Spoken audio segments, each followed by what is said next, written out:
Let's do this. All right.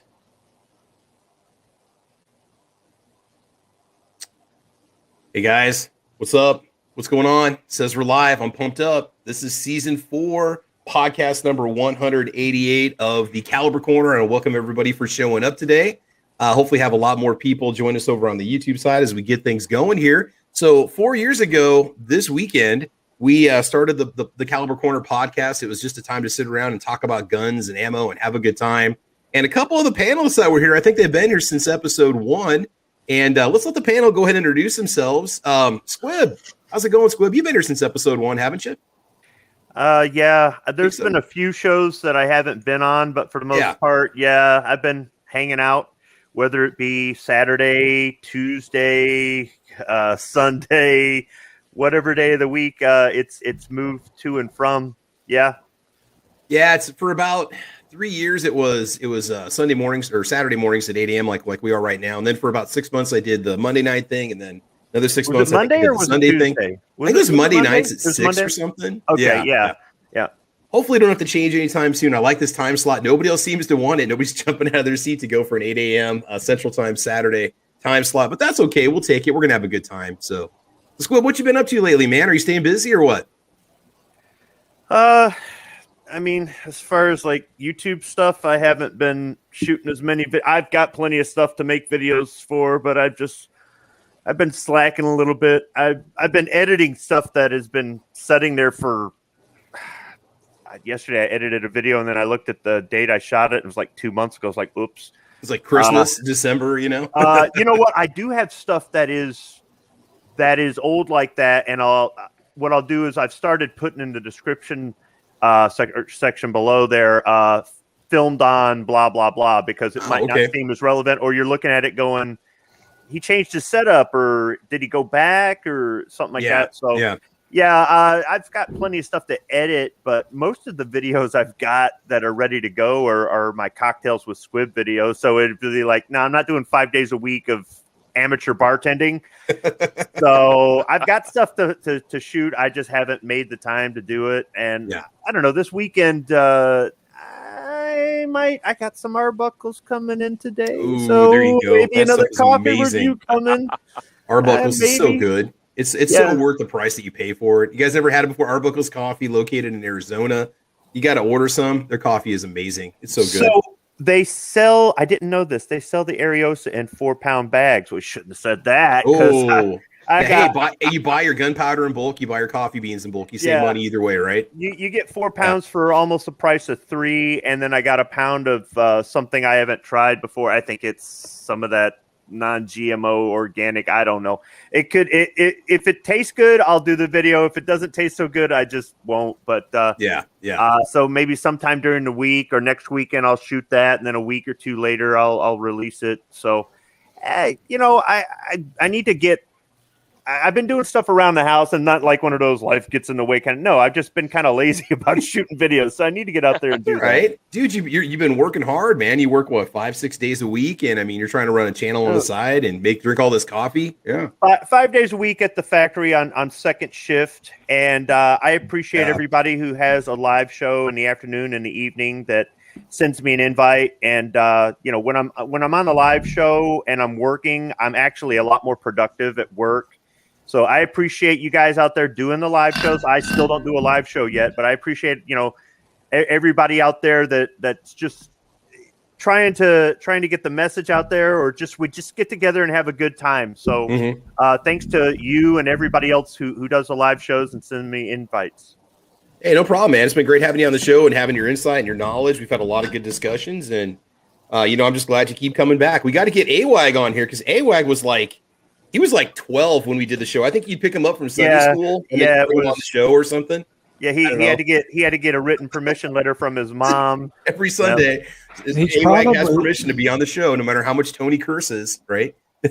He's probably found girls. No, he's just a freshman in high school, so that's probably out of the question at this point, Tony. So no. And all right, so we'll go ahead and move on. But Squib, thank you so much. You guys check out the Squibload channel. A lot of great stuff on there. He's got a couple different channels you can check out. Wonderful coffee reviews, just a little bit of everything, I'm going to go get another cup of coffee with that. Thanks, Travis. No problem, man. Also joining us, I think, Tony, you've been with us since episode number 1. I mean, you've been on and off, but you've still been with us for years now, Tony. We're growing old together here, man. How you been doing, Tony? Growing freaking old. I know you were in like your 20s when you started the show. Now you're like 45 or 50. Good God, man. I'll tell you what. I can ride a little higher than that. I'm soon to be 60. Dang. You got your AARP card yet or not? No. Okay. I don't refuse to. Liberal shit. Oh, there you go. Yeah. All right, man. So Tony's with us. We're going to have a good time. And also joining us from the East Coast, the coast with the most, is Single Shot. Single Shot, what's going on, man? How you doing? Good morning, Travis. Morning, guys. And Thanks for the invite. Now, Single Shot's got a channel. It's single space shot exclamation point. Check out his channel. What can a person find if they go visit your channel, Single Shot? What's over there? What do you got? Oh, I've got some shooting vids, some casting vids, case prep, new tools that I've acquired. Cool. And I've got a few more to put out there. So if you're a reloader or you're curious about reloading ammunition, make sure you check out his channel and also check out the Reloaders Network. That's a wonderful website you can go to learn about reloading and get good information from people that know what they're doing if you want to get into it. And Single Shot here, he's an excellent source of information if you want to know how to reload info or reload ammo, and so is Squib. Yeah, there's cool. A lot of things on there. Of course, I've got a segue that I'll put out my own comments about certain things that I'm thinking about. Sometimes those are pretty good. Some of them are a little strong, so expect that. Okay. And I've been a trucker now for 31 years. I'm presently in South Carolina, headed back to Maine. And I'm going to be doing some new videos, so just keep watching the channel. I've got a lot on my plate right now, folks. Yeah. With everything with Dad and handling his affairs. Trying to keep the wheels turning. So we will get new videos out there to you. Cool. And a reminder for everybody watching, sponsor of the channel, SS Pawn. They've been with us for a very long time. Stan, the owner of SS Pawn, he loans me a lot of firearms from his private collection, and a lot of the content that you see on my channels come from his armory. And so make sure you guys check out SS Pawn. They're located in Lexington, Nebraska. All you got to do is take that exit off Interstate 80, go into Lexington, Nebraska. SS Pawn is just on the right-hand side, and SS Pawn will take care of your firearms needs. I am quickly approaching 40,000 subscribers. It's taken a long time. It's been about 6 years of making content at this point. And if and when I get to 40,000 subscribers, if I still got a channel on YouTube, we're going to give away an Ivor Johnson 45 ACP 1911. It's the Zombie Edition 1911. I'll be doing a video about this pretty soon, and I'll let you know what it's going to take for you to be entered into the drawing. I'm not going to make it very painful. I'm going to ask that you leave a comment on the video. I'm also going to ask that you be a subscriber to my channel. And I don't know, I'm not going to make it one of those things where you got to go click and get entries and this and that. I simply do the random comment picker. Whoever gets it, so long as you're in a state that can receive the firearm and you are a legal resident that can receive the firearm. Okay. So that's coming up. We're going to do a gun giveaway that's done in conjunction with SS Pawn out of Lexington, Nebraska. It's going to be a really cool drawing. The gun's worth over $700. I'm pretty jealous because it's pretty sweet, and Stan's only got one. So he's going to let it go to the channel, which is really cool. Also, another thing is Sandhill Shooter. If you are not a subscriber to Sandhill Shooter's channel, I want you guys to do that. I'm going to give you some links here real quick on the YouTube side. And Sandhill's wife she had a stem cell transplant and is basically rebuilding her immune system to fight off lymphoma. And she is currently going through chemotherapy treatments right now. So Sandhill's, if you guys want to support the Sandhill's channel, you can do so over on Patreon. Go subscribe to his channel. And then also on BlackSwanTactical.com, I'll put a link for that too. You can purchase T-shirts and different swag to promote lymphoma awareness, and that will also help support the family.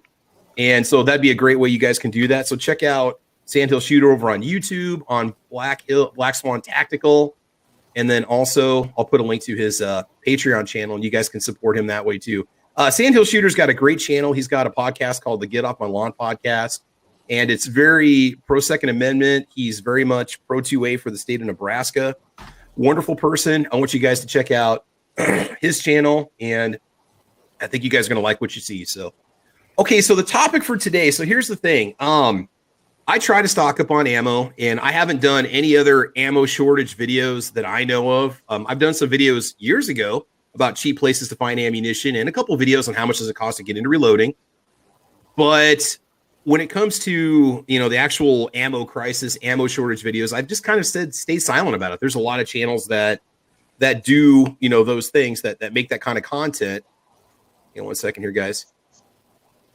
Got a lot of feedback coming through on my my microphone. So, all right. So anyway, I purchased a new hunting rifle recently. Okay, I've got the Ruger American rifle that you see behind me in 308, and I want to get some good hunting ammunition for it.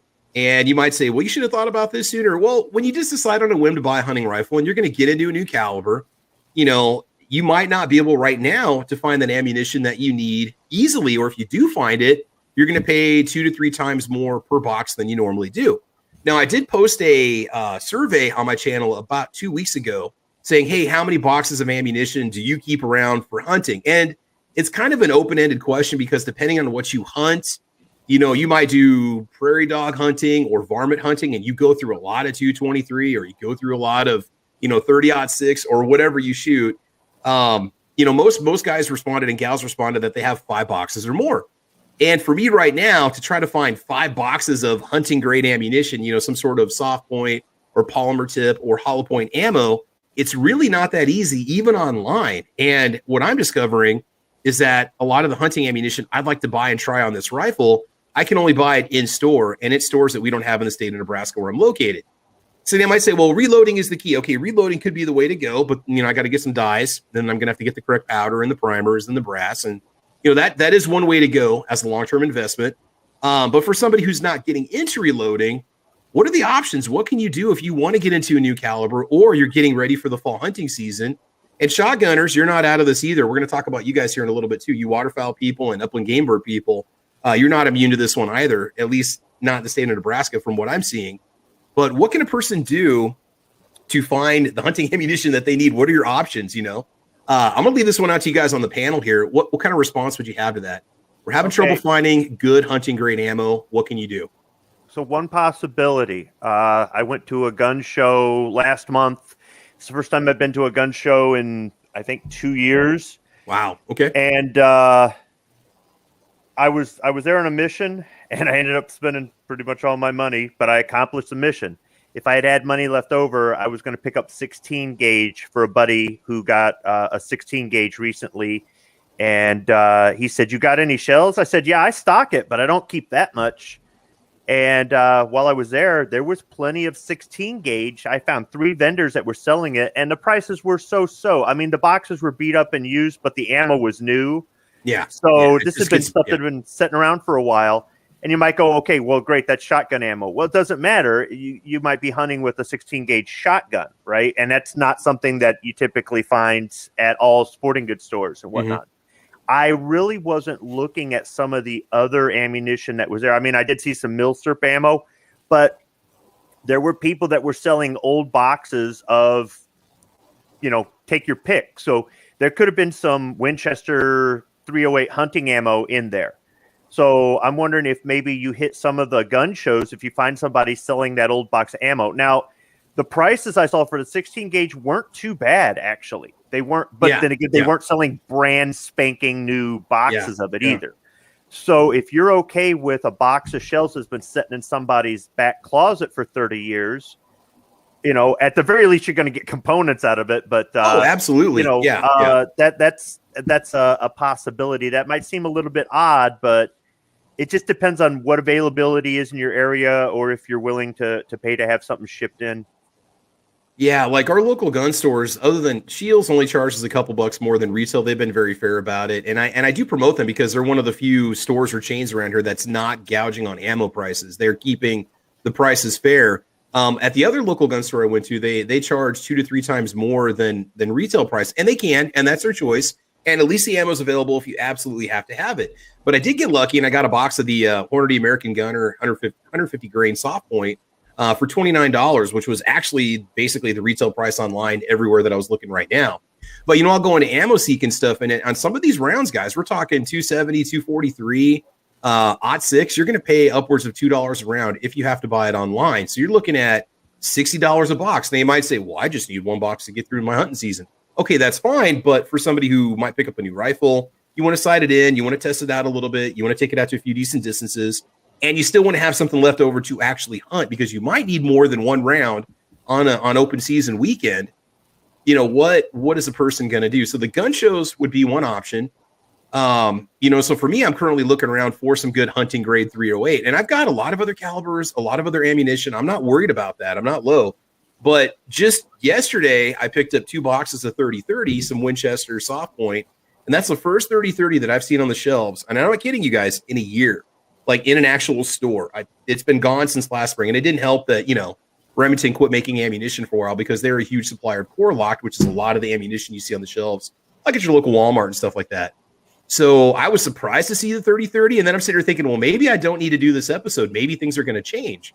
But I mean, I could question out there for the panel out there, is anybody out there that shoots 243, 270, or any of these maybe 7mm calibers, are you guys able to find what you want?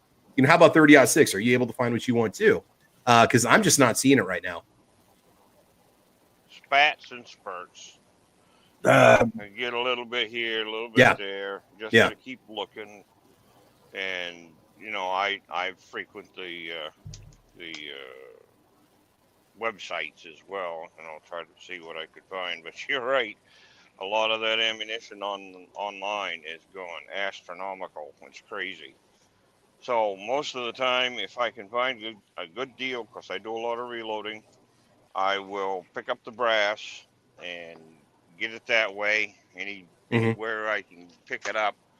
I recently just picked up a 6.5 JDJ for the Encore barrel. And I've got to find dies and brass for that. That'll be a little bit of a hunt. Now, I would imagine it's going to cost me some coin when I do finally get a hold of this stuff.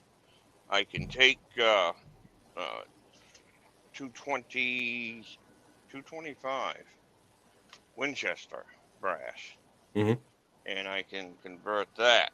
That's something else I do. I do a lot of that, as you know. And I'll take one caliber like 30-30. I'll bounce that stuff into 3 other calibers. So it's not just loaded into 30-30. It's loaded into 30 Harriet, 357 Harriet, and now a possibility with a 6.5 JDJ. So I'm going to be working a lot with that stuff. I have for many years. I've been reloading since 1970 and casting bullets since 1983. So I've got a little bit of experience in both of those categories. But I enjoy shooting. I don't do much of it now. I've got 31 years out here on the road, and I am really looking forward to retiring so that I can get back into the things that I want to do, which is shooting, casting, reloading, and my ham radio equipment. Okay. I'm also a ham radio operator. So, it just comes in time. Now I got the issues with my father. He's in one of the major hospitals in Maine right now. So he's got some testing coming that they're going to try to get done Monday and solve a couple of questions about what's going on with him. So my hands are full, but I try to squeeze the stuff out as much as I possibly can so people can enjoy it. So, if you folks have a chance to swing by the channel, please do. And leave your comments. Subscribe. I'm not big enough yet to do live streams. So that's going to be a while. Well, you make a good point. When you're busy with life, you don't necessarily have time to just sit online looking for the ammo or the components. If you can't buy them locally like you used to, I mean, it's going to take people. And the point I'm trying to make is, I think if you're a hunter, and again, if you're an outdoorsman or whatever, you really need to start looking now for those things that you're going to need in the fall. And again, maybe 6 months from now, you'll be able to go to your local sporting goods store, mom and pop gun store, get that box of ammo that you need. It'll be a decent price. But if you can't, if things don't change, I haven't seen a lot of change in the last year. Stuff is slowly starting to trickle back. Components, ammo, brass powder. I'm starting to see more of it on the shelves now than I did over the last 3 or 4 months. Things may get better, but like you said, reloading could be one of those ways to do it. You might have to learn how to trim a case or, how to convert a particular piece of brass to the cartridge that you want, because you can get the bullets and you got the primers, you just can't get the ammo itself. So I may be looking into some 308 dies and projectiles, but I know primers again are the big a choking point for a lot of us that want to do more reloading. And you can say, well, you should have been stocking up. I'm new to reloading, so I haven't been. I just actually starting to do reloading. I've had the components for a while now, but I never really had a place to do it until now. And now I can't get some of the parts that I need. So reloading could be the option. The gun show might be a good option. Another one I'm going to throw out there, and I talk about this off and on, is some of the social networking websites like MeWe. I've been on MeWe for a couple of years. It's mewe.com. We've got gun groups that are on MeWe, a lot of Nebraska gun groups that legally buy, sell, and trade firearms and ammo. And it's kind of off and on about success on MeWe. Like, I'll post something and it can set for 6 months before I get a ping on it. Somebody's interested in it. If you have the right item and you got the right price, you'll get a lot of interest on it. But a lot of guys just don't go to MeWe every day like people do Facebook. But it's still a good place to go to network with people. Right now, I'm currently talking to somebody that wants to buy a bunch of 410 ammo that I have. Maybe doing a trade straight up for some 5.56 or some 9mm, because I'm sitting on it and I don't have a 410 anymore. So it's like, well, I want to do something with it. So that's another option too. Oh yeah.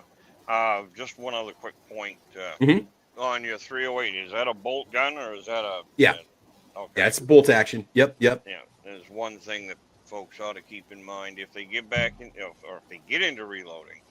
If you've got a semi-automatic or like an AR or Remington 740, 7400, whatever the case may be, any semi-automatic rifle, it's always a good idea to try to find small base dies, because once casings are fired in a bolt action, they'll swell a little bit more than they will in an autoloader, and that will require a small base die to bring that base back down to size, so that it can feed reliably through your semi-auto. I've had to do that to a couple of calibers that I've got, and that includes the AR platforms. Okay. I'm starting to see a lot more of the reloading components showing up now on the shelves, the shell holders, the dies themselves, the die sets, brass, projectiles. It's really starting to come back now. So maybe things are starting to get a little bit better. Those people that thought they were going to get into reloading bought all this stuff and then realized, oh, I can't get primers now. Or, oh man, a press is how much? They were how much and now they cost how much? I mean, some of these presses are 3 times more than they were a year ago. So somebody trying to get into reloading now, you might have a little bit harder of a time. Do check on Facebook groups. There's a lot of groups that sell reloading components, and you can sometimes catch people that are moving out old stock or moving into a new press and want to get rid of the old one. So that's always a good place to look too. Let's see here. So just some comments we got on the YouTube side over here. E-Rock says, if you share ammo between different guns, small base dies are needed. Let's see. Somebody said here, Patriot in the Dark says, okay, should we invest in bear traps yet? I don't know. There's probably a run on bear traps right now. They're probably 3 times more than they used to be too. So G23 says, I can find ammo online. It's cheaper, but not much versus locally. And again, here's the thing. It all depends on where you live and what's available to you. Is that going to have any kind of an effect on what you have access to? So really start looking around. I mean, just the fact that I'm having a hard time trying to find 308 hunting ammo, I need to hit more of the smaller shops here in town to see what I can find. I'm just trying to go to the big places because I'm trying to make it convenient for myself. But you guys might be having to look around a little bit more than you did before to get the ammo that you need, especially 30-30 people, because that is one that's been gone for a long time. So if you don't have a couple boxes on you, you might be in trouble this fall. You might have to look into using a different caliber or possibly getting into reloading. I don't know. Tony, what's your take on all this, man? What do you think about this, the whole ammo scarcity and maybe the lack of hunting ammo that's out there? Does this affect you at all? I know you do some squirrel hunting, but what's your take on this, Tony? Well, I went through 2012 and 2014, and I learned a valuable lesson there. So this one's not affecting me a bit. Yeah. And no, in the future, there's not ever going to be one to affect me a bit. Okay. As far as finding it, I mean, I've watched a few videos and people are just getting lucky by going to Bass Pro and Academy all the time. Maybe Walmart, but you have to go like every freaking day Yeah. And it does. I'm going to be honest with you. It becomes an addiction. It's like a treasure hunt, man. It's like you're panning for gold. Like you go every day to these stores, and if you don't go, you hear a whim that there's some sort of ammo in stock. You feel obligated to go.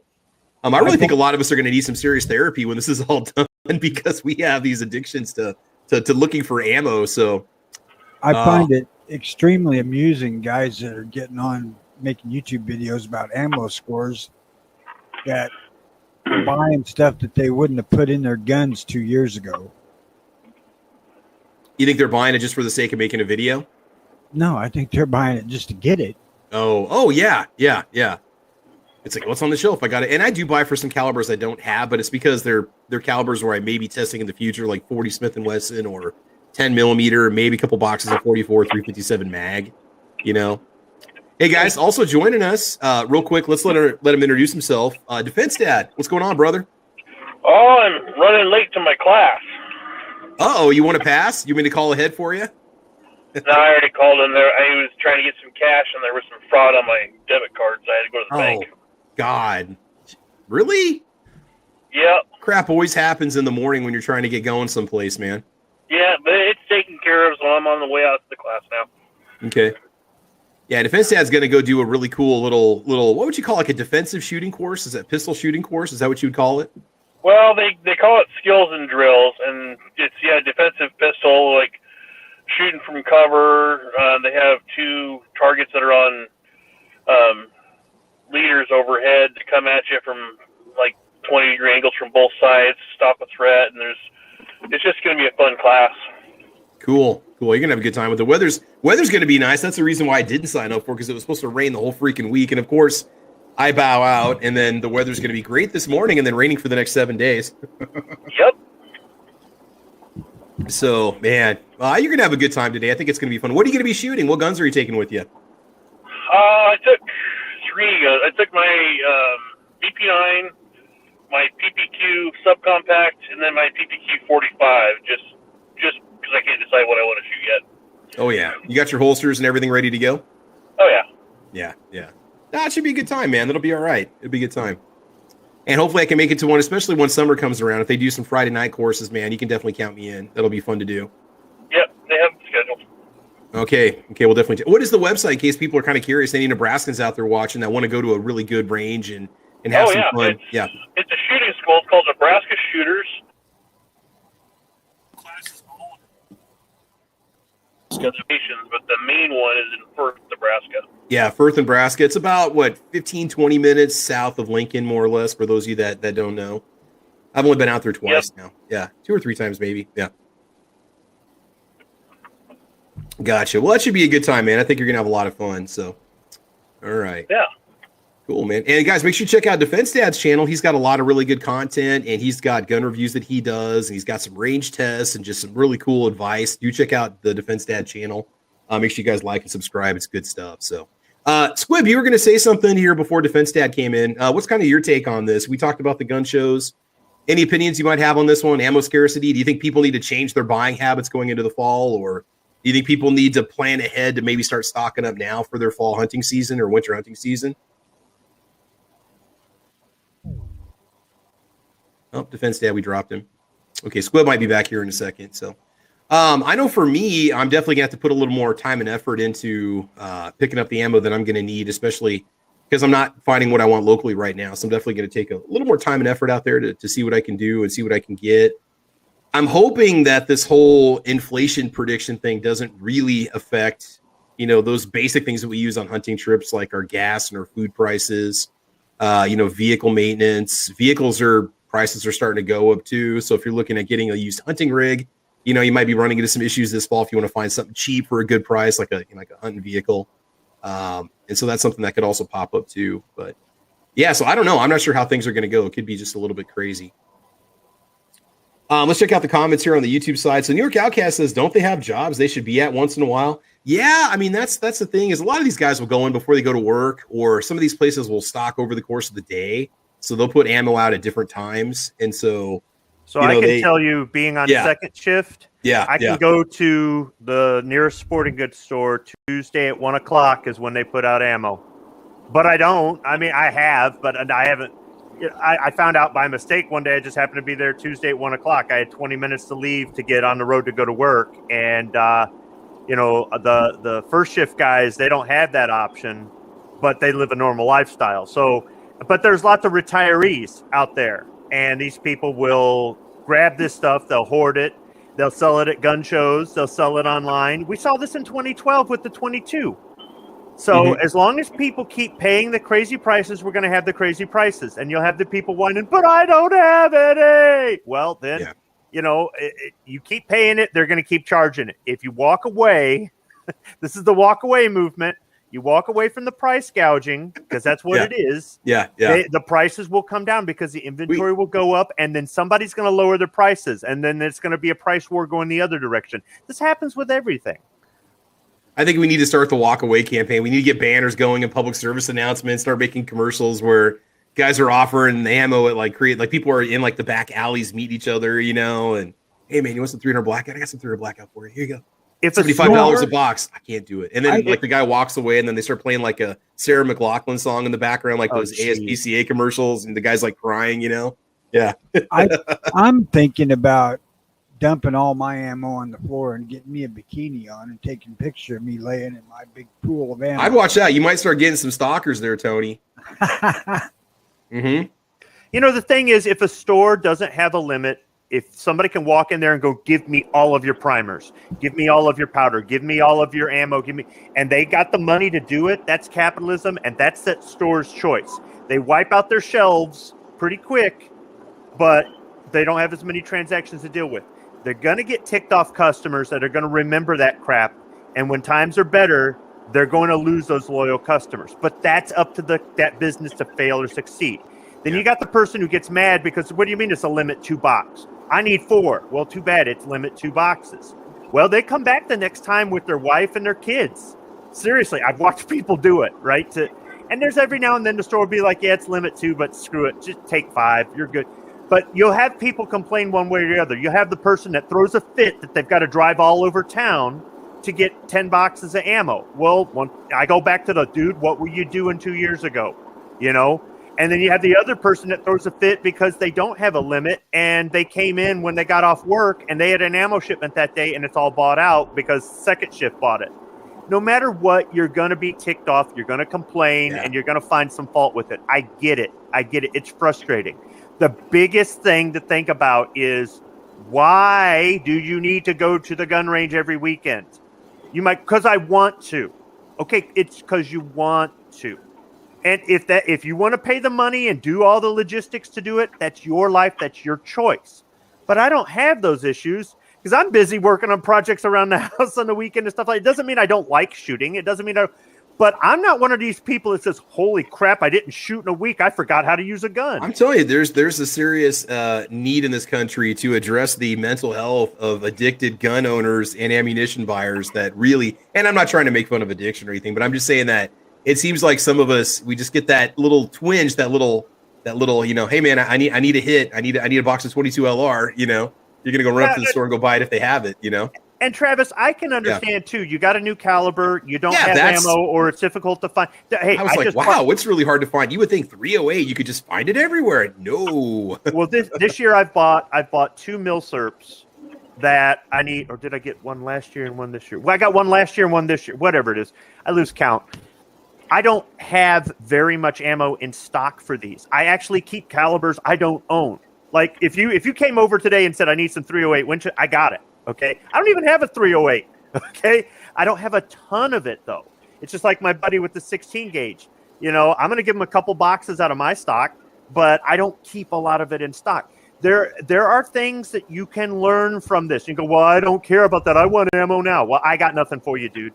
But next time around, maybe you do pick up some odd calibers to keep because you might get them down the road, or you can trade for them, or you got a friend who's got it, or something like that. Here's the thing is I bought 2 boxes of 30-06. That was one of the reasons why I started looking for a rifle. I had 2 boxes of .6 and a scope just sitting around, and I thought to myself, let's just go buy a rifle for this. And then I go out, and I couldn't find a 30-06 in stock that I could actually handle and hold. 6.5, everything was in stock. 350 Bushmaster was in stock. A lot of the 7mm Magnum calibers were in stock. but no 30-06 rifles. And then I found a couple 308s in stock, and I thought, let's just go 308. It's a popular caliber. I went on AmmoSeek. I could order ammo if I need it, not much more than I'm going to pay locally. If I just want some just shooting ammo, some blasting ammo, right? And so that's why I decided to go ahead and go with the 308. Now, see, Travis, so I went on Midway earlier in the show, and I looked at 308, and it's all target ammo. It's all full metal jacket and stuff like that. It is pricey, too. So you could sight it in, right? You could sight it in with that ammo and then use a similar bullet weight and shape for your hunting ammo, and you'd be pretty close as far as having it accurate. You wouldn't have to use as much hunting ammo to verify you had your 0. But like you're saying, by the summer, will that be there? Maybe, maybe not. I'm seeing videos here where they're saying ammo back in stock, right? But it's still ridiculously priced. So ammo back in stock means 0 to me until the prices come down to more of an acceptable level. Yeah. The only time I've bought ammo that's been overpriced is to buy it as a gift for somebody else. I'm not taking it out of my stock. Well, I am for my buddy with the 16 gauge, but I'm doing very little of taking it out of my stock to give it away. But once again, this goes back to everybody's got a choice they've got to make. If you've got the money, if you earned it and you want to spend it, dude, go for it. But I just don't like the videos where they say ammo's back in stock and it's like $80 a box when it's normally $20. They show their videos, Atlantic Firearms, and they've got pallets and pallets of ammo in the background. We got it on sale, and they want $800 for a case of 5.56. Yeah, they're not gouging. Okay. No. It's capitalism, and that's fine. And I can choose not to shop from them, and I'm just happy that they have ammo, and I'm happy we can buy it, and I'm thankful for everything in the world. But I'm not going to pay 3 times the price for a case of ammo. I'm sorry. Well, so 2 things if I could jump in. So yeah, go right ahead, man. Number 1, Squib, you got to be careful about keeping those calibers that you don't have, because I did that. At the time, I didn't own a 45, and I bought 200 rounds of 45, knowing I could trade it with a guy for 9. But then I bought a gun. Yeah, what's wrong with that? No, I was getting funny on that one. But the other one was it's gotten to the point now where, like, I don't know about your gun stores, but when you do have ammo at a decent price, you buy it, they divvy it out, right? They don't let you just grab it off the box. It's gotten to the point where it felt so weird the other day when I was at Shields and they had defensive rounds and it was limit 100 rounds. So he unlocks the case and he says, okay, you can go ahead and grab 5 boxes. And I'm like, wait, I can take them off the box myself? It's got to the point, it just feels so strange these days getting ammo. Yeah. Depends on the store. It really does. Some of them have them behind the counter, and some that still have it out on the floor. Hey, anything handgun ammo here is behind a locked case, and they hand it to you so you can't grab too much. Just the handgun ammo, though, right? Yeah, I mean, most of your traditional rifle caliber, centerfire rifle ammo is always out stock. You can grab it. Shotgun ammo's out on the shelves. You can grab it. Yeah. Yeah, it's specifically handgun ammo. Yeah. Plus, it's the only place in town it isn't really gouging on price. Yeah. So. Real quick, let's let Rich introduce himself because he's been sitting here patiently for a couple minutes. Rich White, how's it going, man? Welcome to the show. Hey, how's it going? I finally got a lower for that. I finally got a lower for that upper you sent me. Time to test the 224 Valkyrie, huh? If I can find somewhere where that has distance around here where I can actually take full advantage of it. But I still got to get an optic for it. But I did get the lower for it finally, so it is a one-piece AR now. I might be able to send you a scope. I've got one that I'm just sitting around on that I haven't used for a couple of years, so I might be able to just get it over your way if you're interested. So, yeah, that'd be cool. Cool. It's an older center point that I've had for probably close to 15 years at this point. So, yeah, that'd save me some money, dude. That'd be awesome. Oh, absolutely not. But yeah, like absolutely not. No. Hey, so Rich, you got a show that you do. What is your show about for people that are kind of curious or haven't heard of you before? Which one are we talking about? We talking about the Saturday show or the Sunday show? Both. What do you do? Let's see. The Saturday show, primarily we talk wrestling and, classic and modern stuff, a little bit of a mix of both. And then the past few weeks, we've had people like Squib jump on, and then we end up going down a rabbit hole. So, you can talk about when he decides to jump on. So, I blame Squib for being a distraction. Yeah. Exactly. He's not denying it. Oh, no, he's just sitting there laughing. He's like, yeah, you never know what you're going to talk about when Squib shows up, right? I mean, Start talking about cocktails or talking about parts for your car or, Oh, yeah. A lot of times it ends up being a car conversation by the time we finish. Oh, absolutely. Yeah. He ain't sitting there laughing. He's basking in his ammo storage. He is. You both you guys, Tony, you ammo mafia kings up there. Yeah. Squib's acting like Scrooge McDuck with all that ammo. Like a little troll just sitting in his cave surrounded by cases of No. He's got an ammo. He's got instead of the money bin, he's got the ammo bin, and he's just swimming through all that ammo. Mm-hmm. Exactly. Man. Yeah, that's at 9:05 p.m. Eastern on the Unleaded Media channel. And then Sunday nights we do This Week Unloaded, which is the main show on the channel. And that's at 8:30 p.m. Eastern. And that's another one where sometimes we'll have a scheduled topic. Other times it's more like the old lobby chats where we just talk about whatever comes up. Right on, man. Cool. All right, well, welcome here, man. I appreciate it. Tony, you were going to say something real quick before we had you pause? Yeah, go ahead, Tony. I want to pass a tip that an old dude taught me years ago about sighting in your rifle.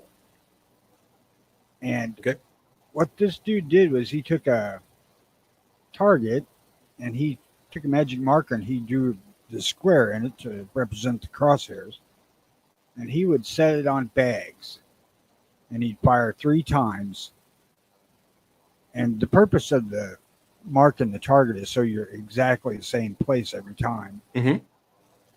Then after the 3 shots, he would adjust the scope from the bullseye to where the center of that group was. Then he'd fire a 4th shot and he was done. Mm-hmm. So 4 bullets should be enough to sight in a gun. Yeah, and I've do that done with 1 shot. If you're paying attention, Yep. you can do that with 1 shot. 1-shot 0. So if you guys have never done a 1-shot 0, if you want to save hunting ammo, okay, here's what you do. I get a poster board and put a dot on it, okay? And I actually do it like at 25 or 50 yards if I'm really limited on ammo, if I have like a box. And then I'll take it out to 100 and fine-tune it. But you shoot, and then what you do is you have your rifle, on the bullseye, okay? You shoot, and then what you do is you move your crosshairs over to the point where the bullseye is, or where your bullet actually hits. Okay. And then once you're done with that, you bring your crosshairs back on your bullseye again, and then you shoot, and it should be pretty close, within like an inch or so, 2 inches of where you just shot. So yeah, 1-shot 0 is a really, really nice, but you got to make sure that the gun, you take it right back to where it was before. Otherwise you're not going to be very precise, but it is a good way to do zeroing if you've never tried it before. So yeah. All right. So looking at the comments here, there's a couple comments here that I'm telling you, man, we need therapists for some people with their ammo purchases. Bwat75 says, I hate it when the ammo behind the counter is 8 feet away so you can see what they have. I can't read it anymore. I can't see it. I'm always asking the people at Walmart, may I go walk up and look at the shelf tags, please? Because I can't see what you have. Where's this one comment at? I got to find this one. There's a good one. Okay. So Kevin Juke says, there was a lady in line ahead of me last Wednesday. She bought the max number of boxes of every caliber she could. I asked her, do you own something to shoot each of those? And she said, nope, I'm just buying it all just in case. That is a sign of addiction right there, people. That is a cry for help. And that woman definitely needs to. She's a prepper. She's a prepper. Oh, prepper. Sorry. There's a prepper and addict. They're not the same thing. Okay, I got you. Yeah. Either that or she's on the way to the next gun show. Yeah, no kidding. Oh, okay, there you go. Uh-huh. And so, man, all right. But anyway, getting back to the topic, are we going to have to change our buying habits this year? Is there anything we're going to have to look into doing differently? For me, unless the prices go up like crazy on stuff, I'm not going to vary too much from what I'm doing right now. I'm just going to keep looking around and just get a couple more boxes. Obviously, I want enough ammo to the point where if I couldn't get it for a couple of years, would I have enough to be able to still enjoy the gun once in a while and still use it for hunts? Go ahead. I think your best long-term fix for that is to go ahead and get the dies, and then when powder and primer come back into stock, pick up some. And I would get a powder for that. I would look in your reload manual and get a powder for that. That would also work good for some other calibers. Okay. So, something like a Varget or something, right? That works in a lot of stuff. That way, if you do come across another caliber or you start reloading another rifle caliber, you've already got powder, right? Yeah. So, and with your bullet weights and stuff, that may vary. So you may be flipping back and forth into pages and writing it down. And then when you get the one that seems to be consistent in a bunch of different formulas, that you may possibly use for something you have or something you're considering getting, then that's, got to be at the top of your grocery list if you're trying to think strategically. Mm-hmm. As far as primers go, they've been percussion caps for our black powder. It's like, I think I bought 200 last month at regular price. So, you just have to, you've got to look around. You do. So I would say keep looking, stay optimistic about the summer. Hopefully the supply chain gets more and more caught up. Hopefully when people start saying ammo's available, it's also at a reasonable price. It doesn't have to be the lowest price we've seen for that caliber, but back to 2013 prices would be nice. Damn, I know. I mean, most of the places I'm looking at, they're charging literally, most of the stores are 3 times more. Like I'm talking $50 for a box of 20 rounds of American Eagle, 300 blackout, just standard ammo, full metal jacket ball ammo, where I could get that for $18 when Walmart used to carry it, or $20 at the local gun store. But 60. Yeah, go ahead, Tony. I'm not in a position where I need to worry about anything. I have enough ammo here to last me the rest of my life. Mm-hmm. Or the ability I know to the feeling. But Tony, what if you ended up buying a caliber that you didn't have, and you might go, I'm not going to do that. In which case I say, bravo. But let's just say, for the sake of argument, you came across a deal, and maybe you've always wanted this thing, or you just can't pass it up. And now you're going, dang, now I gotta, do you just wait and just shoot what you have? Or honestly, there's nothing I'm looking for. Yeah. I have all the guns I want. To be absolutely upfront about it, I don't want nothing else.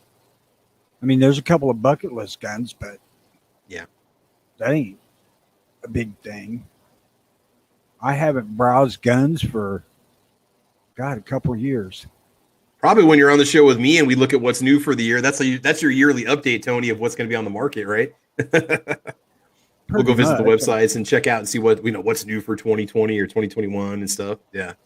I mean, I figured out a long damn time ago that I only got 2 hands, so there's only enough room in them for a limited number of guns. I'm always wanting to try something different. I mean, I'm always interested in trying different calibers out and trying different pistols out and trying to find. I mean, but if you're happy with what you have, then there's nothing wrong with that. I mean, that's But but if you fall into my situation where just on a whim you decide you want to get something that'll go past 250 yards because that's what you're limited to with your current inventory for a deer hunt, then you kind of run into a situation where you're looking for ammo. Go ahead, Defense Dad. Oh, I was just gonna say you're pretty lucky though, where you have access to sponsors, so you get to shoot a lot of stuff. Like I'm kind of like him. Like I started off with no guns less than 3 years ago, and while there's still ones I like, I'm kind of at the point where there's nothing that I really want, at least right now, that I'm willing to pay the prices for right now. And so here's another point too. Let's get away from ammo for a little bit. So we said, you can go to the gun stores, you can look on local social networking sites for ammo. Gun shows might be an option. You might have some friends that might be willing to do some trading, because if you got 9mm, that's a good bargaining chip for right now. The gun prices themselves, if you're thinking about getting a new rifle, be prepared to pay close to MSRP. I paid $429 for the Ruger American, and the MSRP on it's $489. And when I went online, it was the same price or more. But what really makes me sad is I go to a place like gun.deals, I'll type that model in and I'll look at a history of the prices. And a year ago, these were $349. So, I mean, I paid, $75 more for your budget, those of you that are hunters.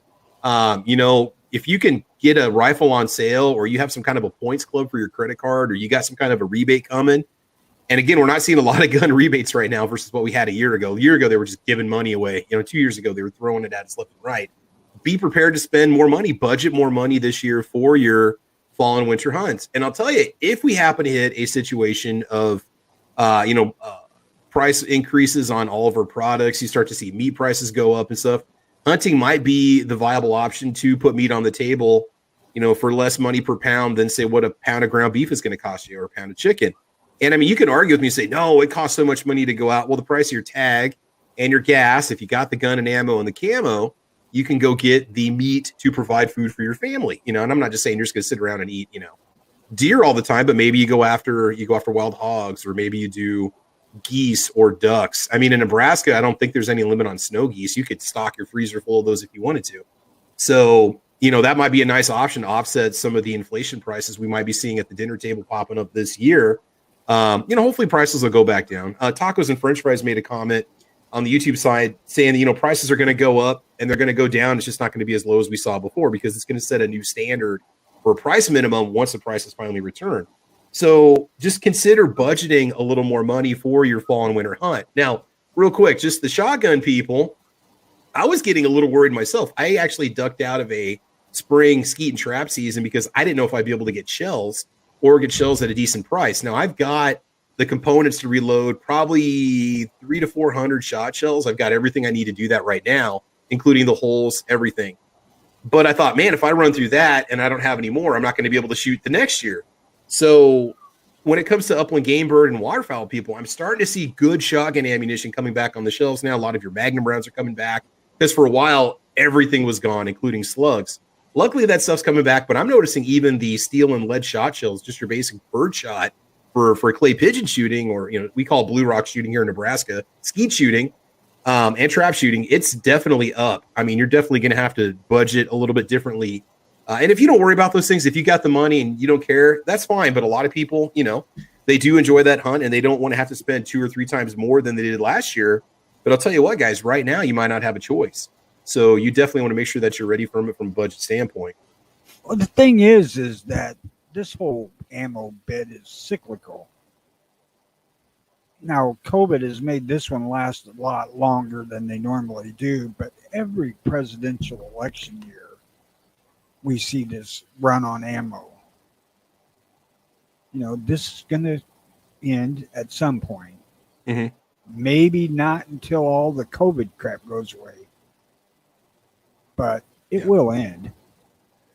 Yeah, and I mean, I don't care what the videos say. I'm seeing more Remington products showing up on the shelves. I'm seeing more UMC. You might not like Remington ammo, and that's fine. I mean, I haven't had the best experiences with Core Lock for the last couple of years in hunting rifles, but it's ammo, and I'm starting to see it come back on the shelves. And I think it is a big deal that Remington is up producing ammo again, because that's what they had last night on the shelves. They had 40 and they had 10 millimeter Remington. I don't think it was UMC, but the yellow box stuff has kind of disappeared, but just basic Remington ammo. And I think that's going to help a lot, quite a bit. Now, granted, the 30-30 that I bought last night was Winchester, which I was surprised because I hadn't seen a box of that in over a year. But I just think that people are going to have to budget a little bit differently. And if you're somebody who you're a competitive shooter, or you like to go to the range as your primary hobby, you may need to look into reloading in the future once stuff starts to come back in stock, or if you can slowly start to snag the stuff that you need, get yourself into reloading, or just start building a stockpile. Yeah, the reloading thing is, I can't understand why people who want to shoot a lot don't do it. I really don't. Time is a big one. I'll tell you what, if I had kids and I was busier with the family and stuff, I don't know if I'd have time to sit down and do a couple hours of reloading every week. I mean, I look at some of these families that I know, and my God, they go from one thing to the next and they don't make it a priority. So, I mean, and if you get the right machinery, you have the right presses, you can turn out the rounds quickly depending on what you want to invest in it. But my first 50 rounds that I reloaded took me about 2.5 hours. You can ask Single Shot. He sat there with me the whole time to make sure I didn't blow myself up. So make the kids do it. That's a possibility. That's not a bad idea. I can load 150 rounds an hour. Okay. I use 2 single stage presses. Yeah. Yeah, if you know what you're doing and you stay focused, you can really hammer it out. It's a wonderful activity, so consider getting to reloading. But I'm just saying the prices right now on reloading sets, you can sometimes catch a good deal on the Lee sets over on Brownells. They'll have them for under $200. The Millennium set or Century set or whatever, the anniversary press. You can get an all-in-one set for like $175, under $200. But the prices elsewhere for reloading components, and especially the tools that you use it to do so, are definitely up there right now too. The dies are what's going to be a real problem, I think. I'm seeing more of them. I'm now actually there's 2 of the gun stores I went to had quite a few of them on the shelves. I didn't look and see what calibers they were, but they had more than I'd seen in the last probably 3 months. So hopefully that situation is going to start to alleviate itself. Now those were for Hornady or Lee, but I mean, if you're like an RCBS person or whatever, I don't know I wasn't looking for their particular boxes, but I just saw what I was able to see. So that's always a possibility. But yeah, currently, I don't think a person can be overly particular about brand. I mean, if they're wanting to get it, they're pretty much going to have to take what they can get. Oh yeah, I agree. Oh, what do we got here? Netfloater said my gun shop had like 3 pallets worth of 5.56 cases, but at almost $800 a case, they can keep it for now. I mean, I'm wondering how long a lot of these places can sit on this inventory, because they're going to have to move it to keep the doors open, especially if they're investing all this money into it. I hope to God they're not paying $750 a case and then having to sell it at $800 a case to make money on it. That's what scares me, is you'll never see those prices drop. They'll sit there until the doors close, and they'll keep that price on it all the way until the end. So we'll see what happens. Well, the thing that's going to hurt that is the millions of new gun owners who don't know any different. They're buying it just to get it. I see that all the time when I go to Shields and somebody's buying the gun. All they can get is that defensive ammo, so they're going to pay $25 a box for it because they can't get a box of 50 FMJs to practice with. So they end up spending, $50 on 50 rounds, or they'll buy it because they don't know any better because they're not familiar with the prices. But I mean, that's, and it's kind of hard to educate yourself because those old prices start to disappear. You forget about that if you didn't have that lived experience of paying those prices, What do we got here? Matt Moore says 762 by 39 is everywhere and it's still cheap.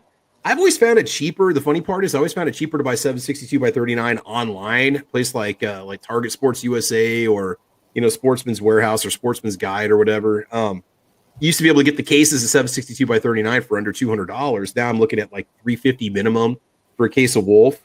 Some of the local places are going, $20 for a box of 40 rounds of 762 by 39 steel case. So it's definitely up there quite a bit. We do have a question, by the way, on the YouTube side. Let me see if I can find it here real quick. We had a question about ammo. Somebody had asked us a question. How much do you guys feel comfortable with ammo? Like, how much ammo is enough ammo for you? Like, how much ammo in a particular, at what point do you stop buying ammo for a gun that you own? What are you comfortable with in terms of the quantity or the content? For me, I'm going to try to get 200 rounds of 308 total. That way I can have 200 rounds that I can reload down the road. I just feel like that's a nice, comfortable number for enough range trips and hunting seasons and so on. For 30-30, I've got probably 240, 260 rounds at this point because I don't shoot it that often. Things like 9 or 5.56, I'd recommend a couple thousand rounds, because if you burn through 100 rounds every time you go to the range and you go every month, you'll burn through that whole case in a year. So you should have enough sitting around where you can at least have your magazines full. How many magazines of 5.56 should you have, full or whatever? That's your own choice. I mean, I think I have probably about 2 dozen PMags that are full right now of 5.56, and I've got about 6 PMags of 300 blackout that are loaded, 30 round mags. I don't know. What do you guys think about that? At what point are you okay or comfortable with the amount of ammo that you have? Squib, let's put this on you, Squib, because Squib, you're the ammo kingpin here. What number do you think is a comfortable number for you personally to sit on? I don't really have a set number. I was buying it when it was available and affordable. Yeah. A little here, a little there. The whole NEA thing where he said pick up 1 or 2 boxes every payday. I was doing that before he said it. So when he said it, I said, okay, I'm not the only one. Right now, I'll buy by the case every now and then. It depends on if it's something that I'm really looking for. Like 30-06 is something I buy. I bought by the case before. Yeah. But I typically don't buy by the case. And there's nothing wrong with that. You actually save money. But what I notice is over the course of the year, I build up a case quantity of 6, 8, 10, 12 calibers, and I don't notice it. Whereas when I buy that case, that's all my money. That's all my disposable money for the month, right? Mm-hmm. When it's normal prices. Prices, right? So I just pick it up as I go, and I'm always adding. And if I see something new, or I see a good price on, say, self-defense ammo or hunting ammo or something like that, I'll pick up a box or 2 of that. And I have ammo cans. They're all labeled. They all have desiccant in them, and I just add.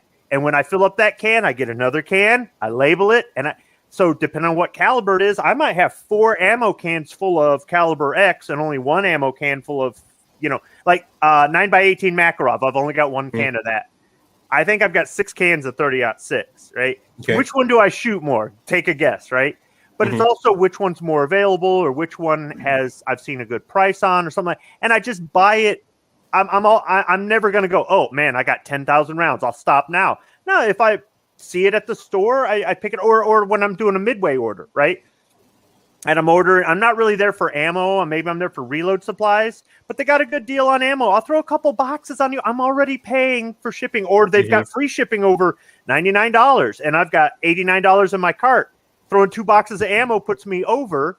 Yeah. And you go, yeah, but you're paying over $100. Yeah, but I'm not paying shipping, so it's a wash. I hate paying for shipping. I've gotten jacked so many times because I'll pay $12 to $20 for shipping for 2 boxes of ammo because I can't find it anywhere. It might be an oddball caliber.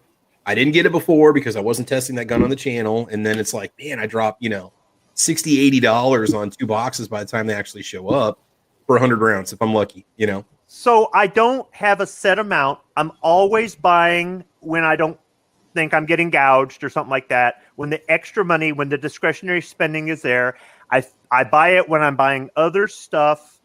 And I just keep adding and adding and adding. At worst, I can trade it, sell it, or what have you. If I just decide to I've heard of people saying I'm going down to 1 caliber, but that's that's your personal financial choice and stuff like that. The other thing too is with reloading.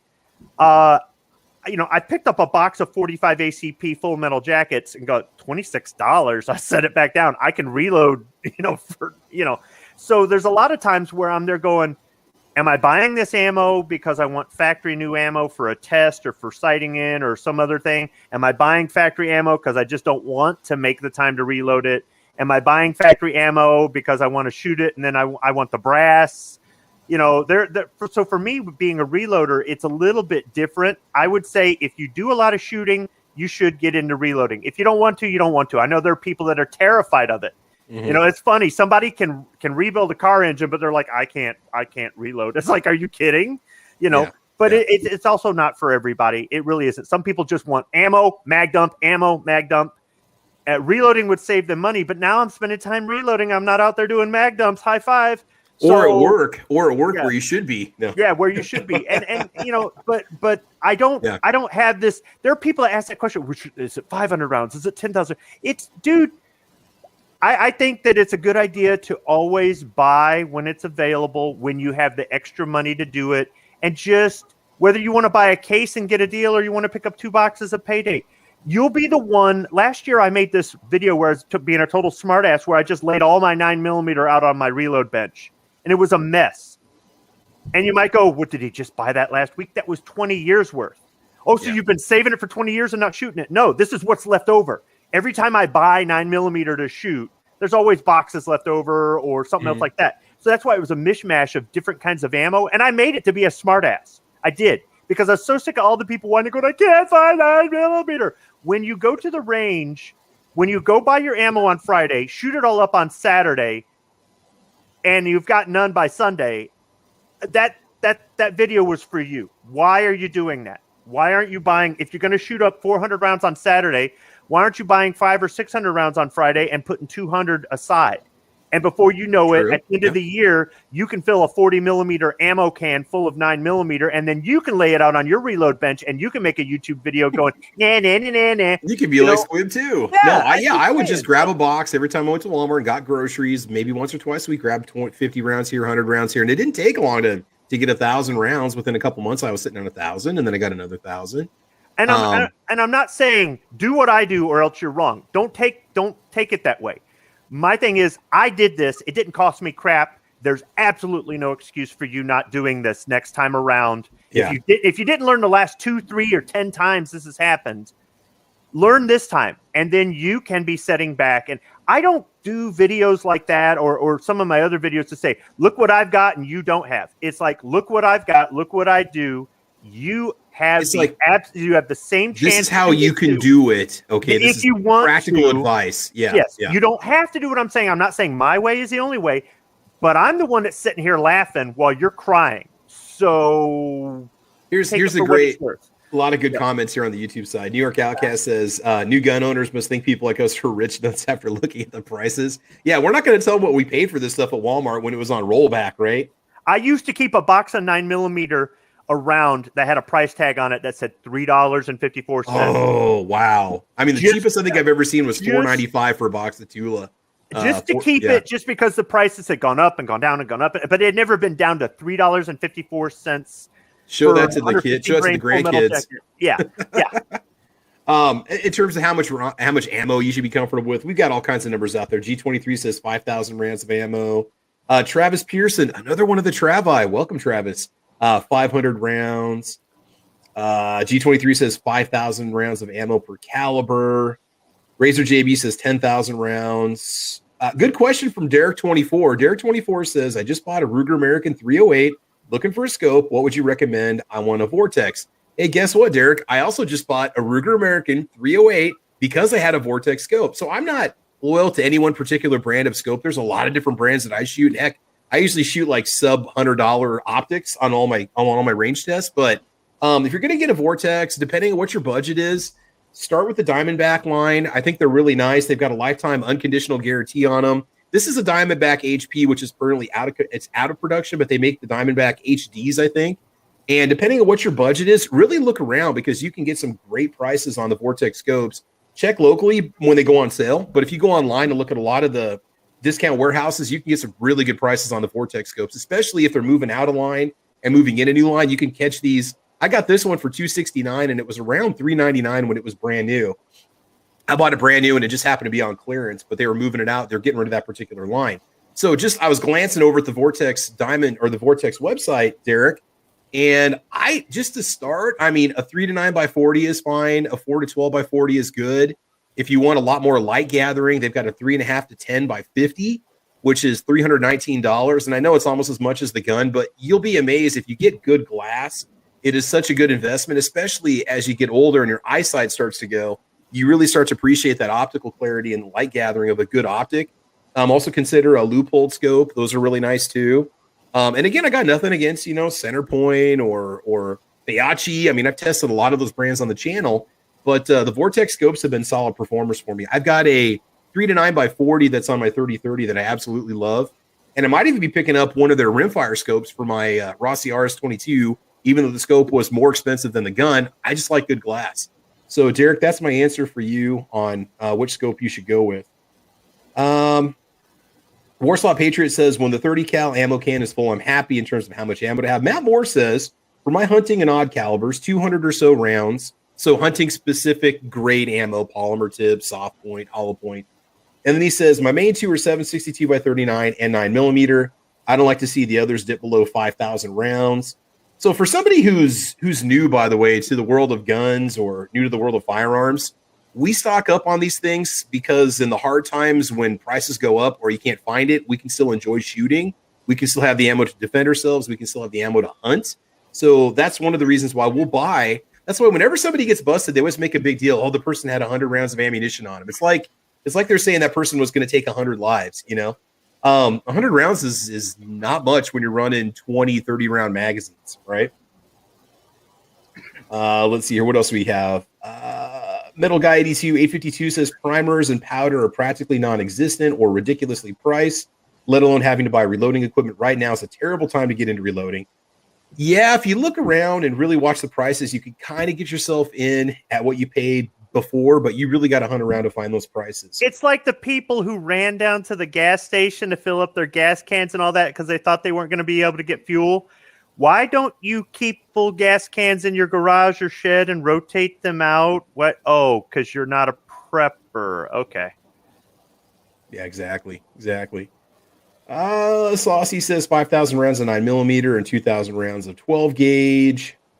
Middle Guy 52 says Travis likes Chinesium scopes and dots. The Vortex scopes are made in the Philippines, so they're not Chinesium. And I've told you before, Metal Guy, I'm upping my game on what I spend my money on. I'm going American made as much as possible. So yeah, I've tested those scopes in the past because I was curious to see, can a $30 or $40 rifle scope perform well on a good rifle with crappy ammo?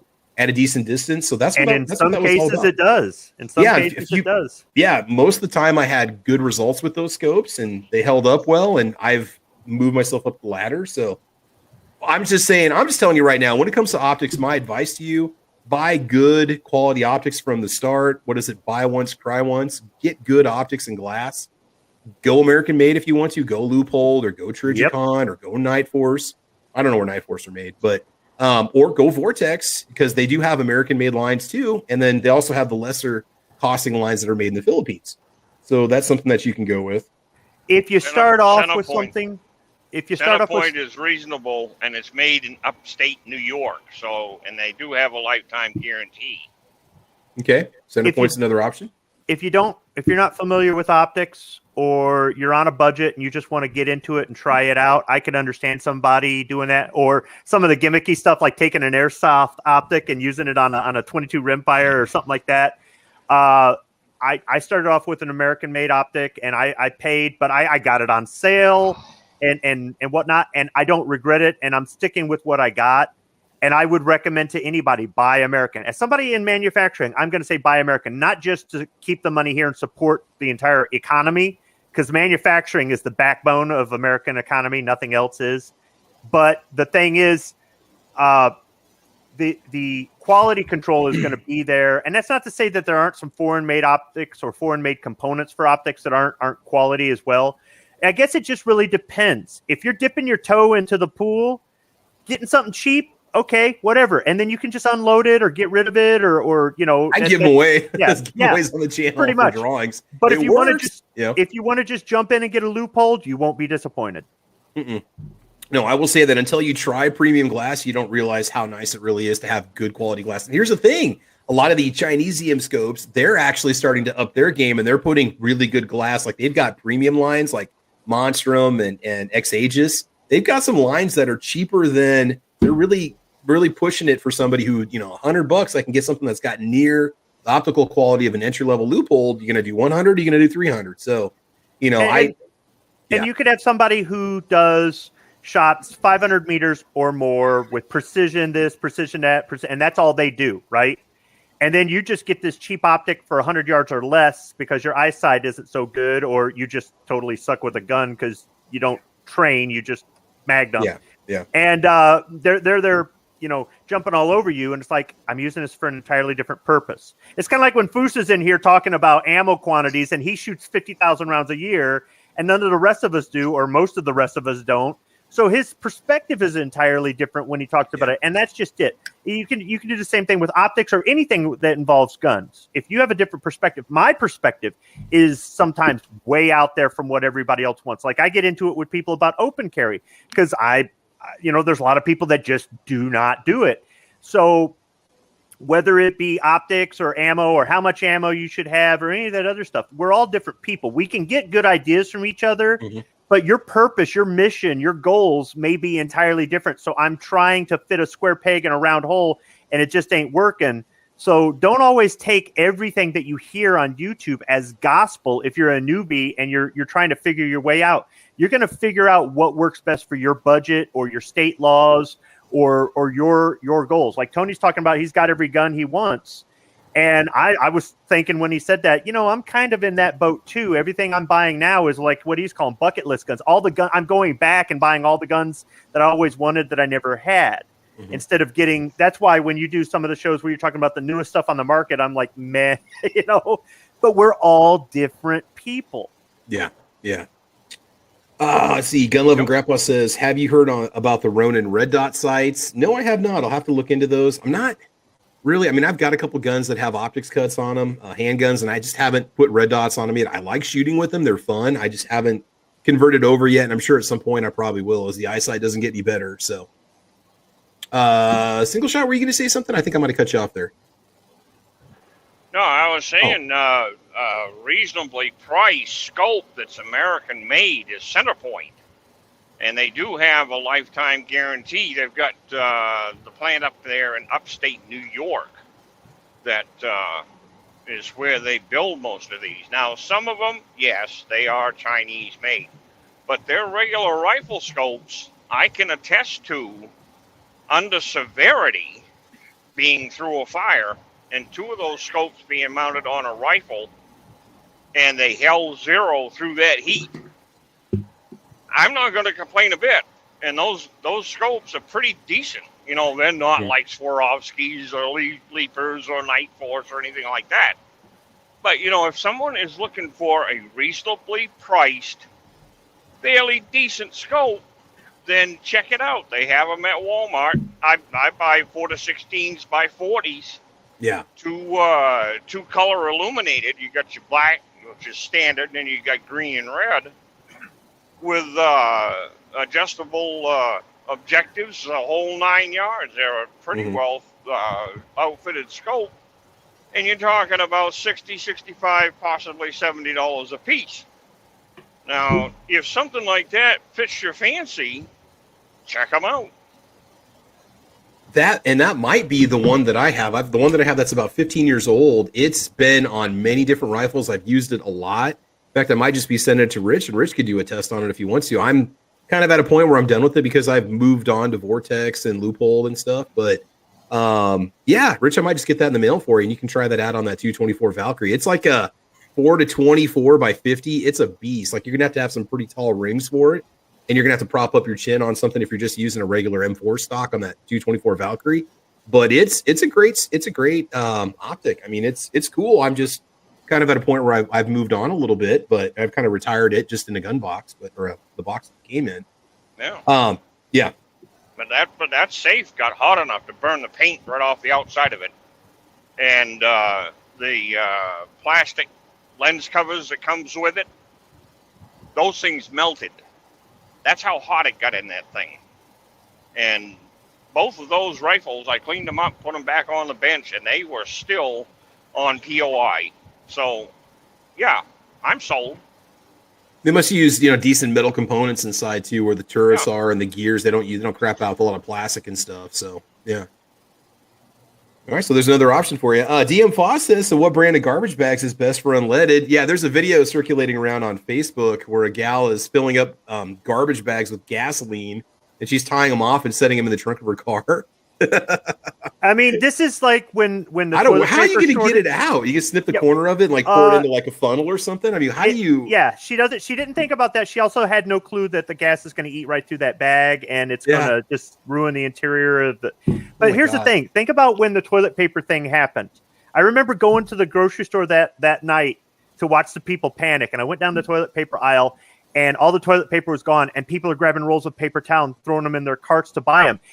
No clue that will plug your sanitary, and you're going to spend money to have a plumber come out and snake because people are clueless. This is just like, no matter how many times we say, when ammo prices come down and availability comes back and reloading stuff comes back and stuff, pick up a little here, little there, keep the industry going and build up your supply. And then next time they won't. They'll be out of 100 people. There'll be like one person that listens to us and goes, hey, yeah, I think I'm going to do that. And then they'll but people will not learn to keep their fuel tanks full or keep a couple gas cans in the garage. You don't need 55-gallon drums of gas in the garage, okay?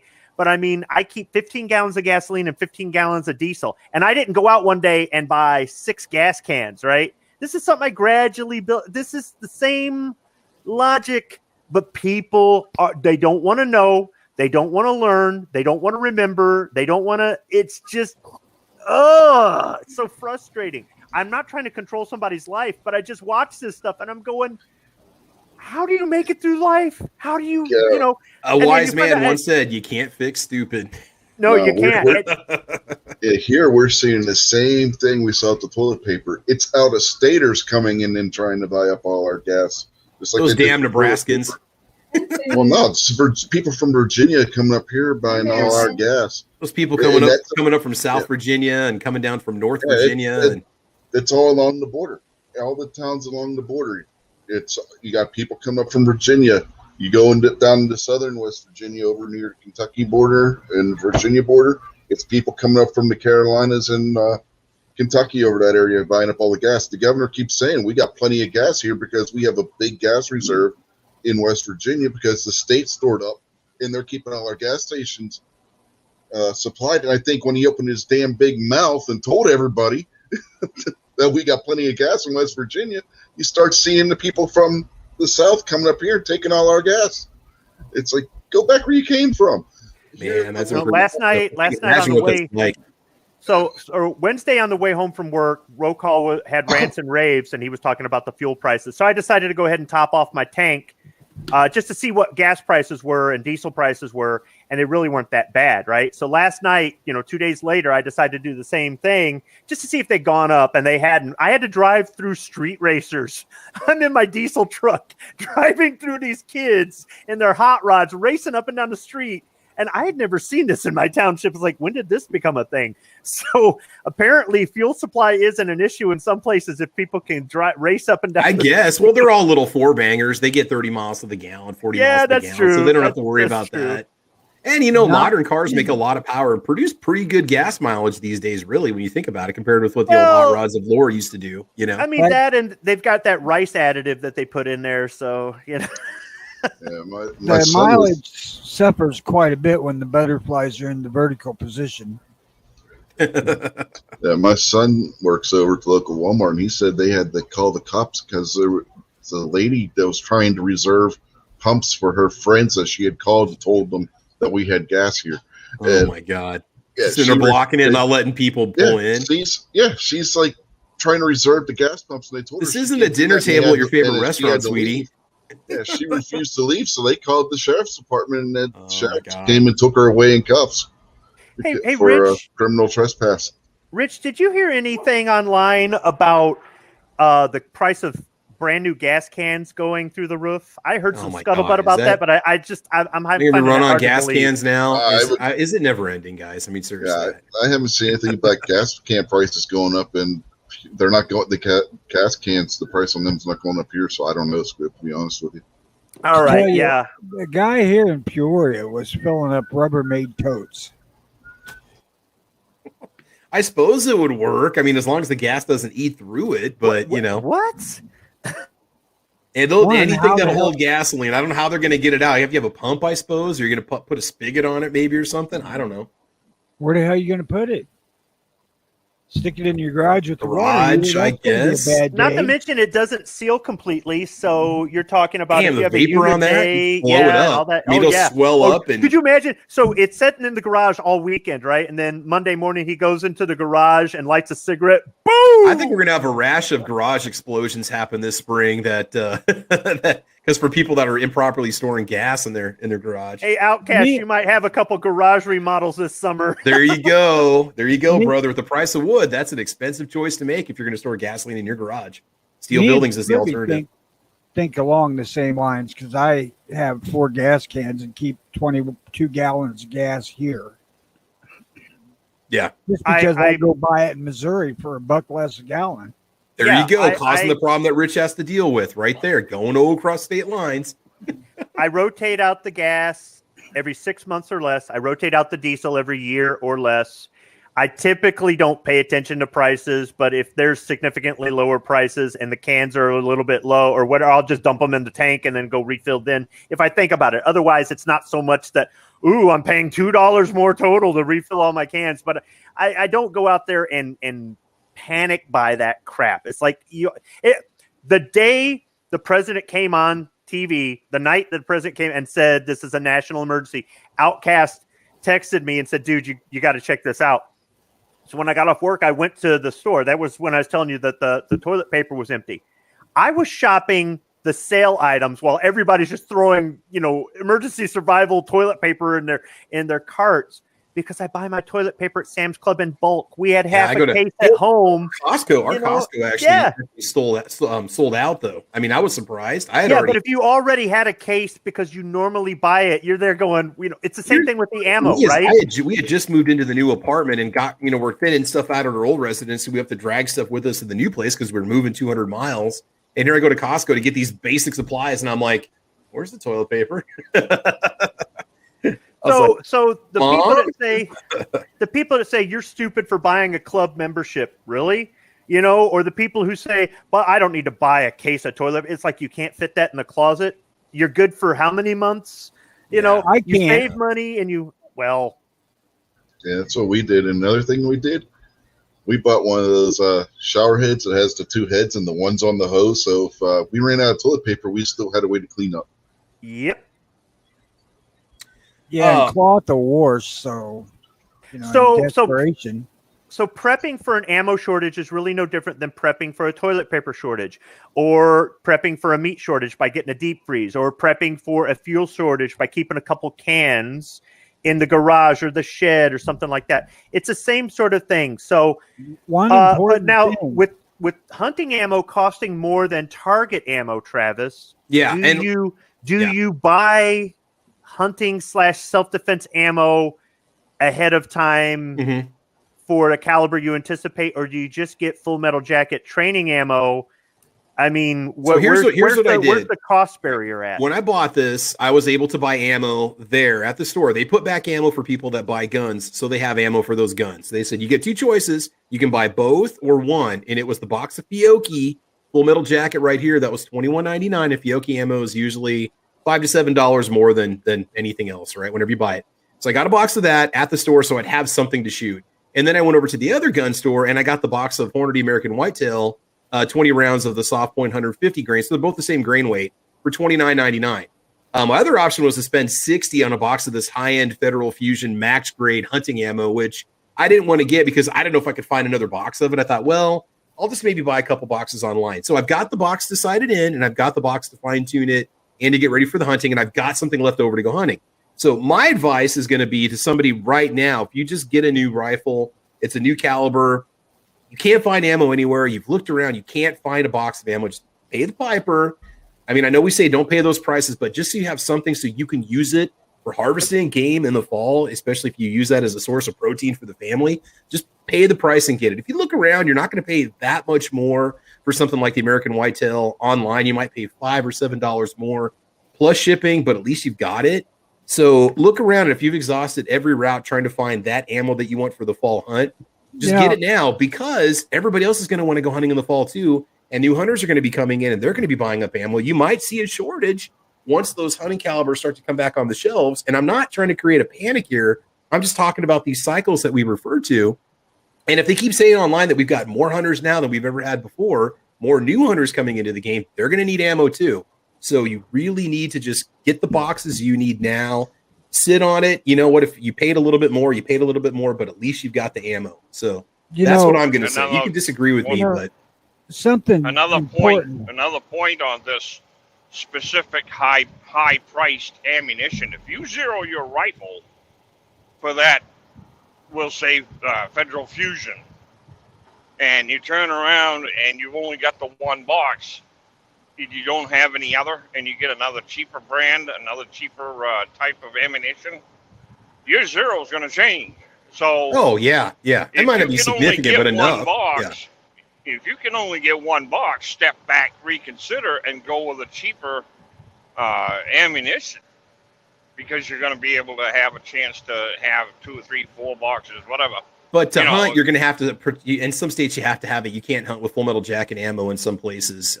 Nebraska, you have to have saw point, polymer point, hollow point, anything other than Full Metal Jacket for deer, which is the big one here. So, but no, you got a good point, though, single shot. Yeah, go ahead, Tony. Sorry. Yeah. The one important thing about trying to get prepped for shortages is to start doing it before the shortage occurs. Mm-hmm. I don't know why people are so. Well, I mean, my situation was a little bit different. It was kind of a on the whim purchase, and I'm dealing with it the best I can by looking around to find the ammo I can actually get. But just in general, most people don't have the stuff that they need. Most people don't have 2 weeks worth of food sitting on the shelves or in their pantry. They've got what's in their fridge. They've got a couple boxes of maybe cereal up in the cupboard, some stuff in the freezer. But they don't seriously prep for, say, a massive spike in food prices, or, because if they start talking about a spike in food prices on the news and the shelves start to go bare, people are just going to go buy everything because they don't want to pay $1 for a can of corn. They want to pay 30 cents right now. So, it's just a weird buying habit that we have in this country sometimes. But the point is where do you think all the 308 ammo is going now? I think that it sold out because everybody bought it because people were buying, like that one lady that Kevin June was talking about, just buying everything that she could. I think we had a lot of that happening. I think you had a lot of companies that maybe shifted their production time to 5.56 instead of the 243 and the 270 and the Hot 6 because there's a need for a specific type that everybody wants, so they're producing that. I think that maybe the production lines might have shifted for a certain type. Plus, there is only so much that's being made every year because the companies only produce so much. There's only so much that's consumed every year. And then you have a massive demand on a particular caliber. It's going to take time for that to catch up. Plus, the hoarding mentality means that you just got a cluster where people are buying it as they can get it, even if they don't need it. I mean, I almost felt bad last night about buying those 2 boxes of 3030 because they only had about a dozen boxes on the shelf. But I thought to myself, what if I can't get this for another 12 months and I want to take this rifle out and get it sighted in? I want to shoot it and become proficient with it. I've only got 200 rounds. What if I can't get more? So then I bought the 2 boxes. Okay. Like I said, that was the first time I've seen 3030 on the shelves in over a year. So Tony, I don't know what the answer is. Do you guys have any idea what's taking so long to get hunting ammo back on the shelves? Is it going to the distributors first before it's going to local mom and pops or what? Being in manufacturing, I understand the labor issues. That is a big issue. And these ammo plants build their factories in BFE, and then they wonder why they can't get people. Morons. Okay. The other thing is you run the dog crap out of your equipment, you break it. Then you're contacting the manufacturer for spare parts. If the stuff comes from China, or they've got labor issues too, material issues. They can't get you. We had a machine. We waited 6 months to get a part for this thing, right? So what we do? We ran the crap out of some of these other machines. By the time we got the part in for this one, 2 other machines broke. We are beating the crap out of our machines. We've actually done a couple $1,000s worth of damage to some of our machines by running material that we could get. Still meets the standard, but we weren't running the higher quality material because it was unavailable. So we ran the standard quality material, which once again, it meets the spec, but it just tears up our machines. And it's like, even at the cost of replacing these parts for thousands of dollars, we're losing thousands of dollars an hour that they're not running. So being in manufacturing, I get all that stuff, but we found ways to deal with shortages and labors. We got managers out there doing floor person, type work. That guy that keeps doing the videos where he's walking through the empty warehouse and showing off all these workers that are told to look happy and given a new set of safety glasses and reflective clothing to wear and saying smile for the camera. He should be out there running a machine, not making videos. That's how you meet demand. But, despite all this stuff, you're seeing all the, where they're saying we're making ammo, we're working 24/7, blah. I'm just not buying it because we've been able to keep up with the demand. We actually got our back orders caught up and everything else. And right now, the auto industry is dealing with this semiconductor shortage. We had this last summer, but not as bad and for not as long. They're actually building the vehicles and renting empty lots. And I've seen the fields of Kentucky that are full of F-150 fleet trucks. So we did this with the Ford Explorers when they were having their recall issues back in the late 90s. These things were hot. They were popular. Yeah. They were actually building them and parking them out there and then later putting new tires on them. I can remember my company, we had a problem with the car seats, and we had to go out there with, truckloads of car seats and they're in the lot waiting to go on the rail cars. And we're ripping the seats out and putting brand new seats out in the parking lot. We have engineers out there doing, blue collar work because we would have lost millions upon millions if we didn't honor our contract. So these ammo companies, they say they're doing stuff, but I think it's the way they run their business. It's how they run their business. They're running into the same problems everybody else in manufacturing is, in logistics and everything else.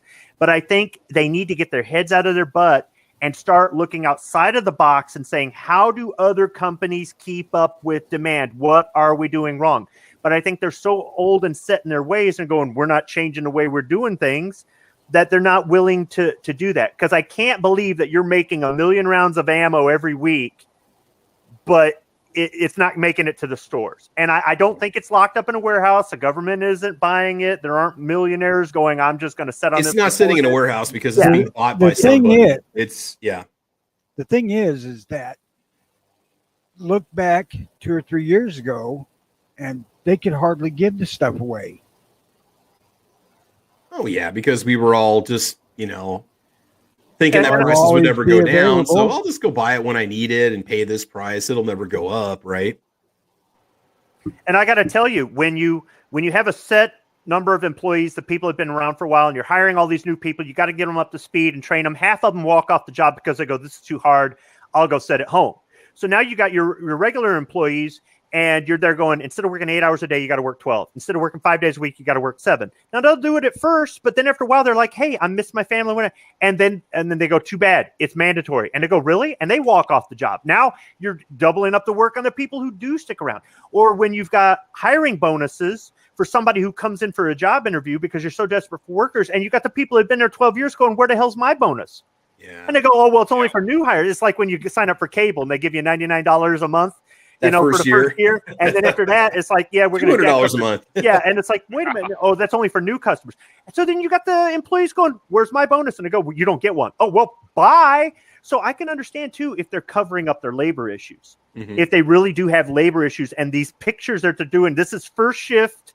And this is, and I can tell you, we used to shoot videos at the tech center I worked at. We had a studio in there, and we would film commercials and all this stuff. We'd have the employees acting like customers and camera angle stuff. You could make a room look bigger than what it was, or cleaner than what it was, or due to the lighting and everything. So when they're shooting these videos in these plants, they might be making it look like they're working their butt off, but they may have half their labor force and 10 machines broke down. Who knows? Yeah.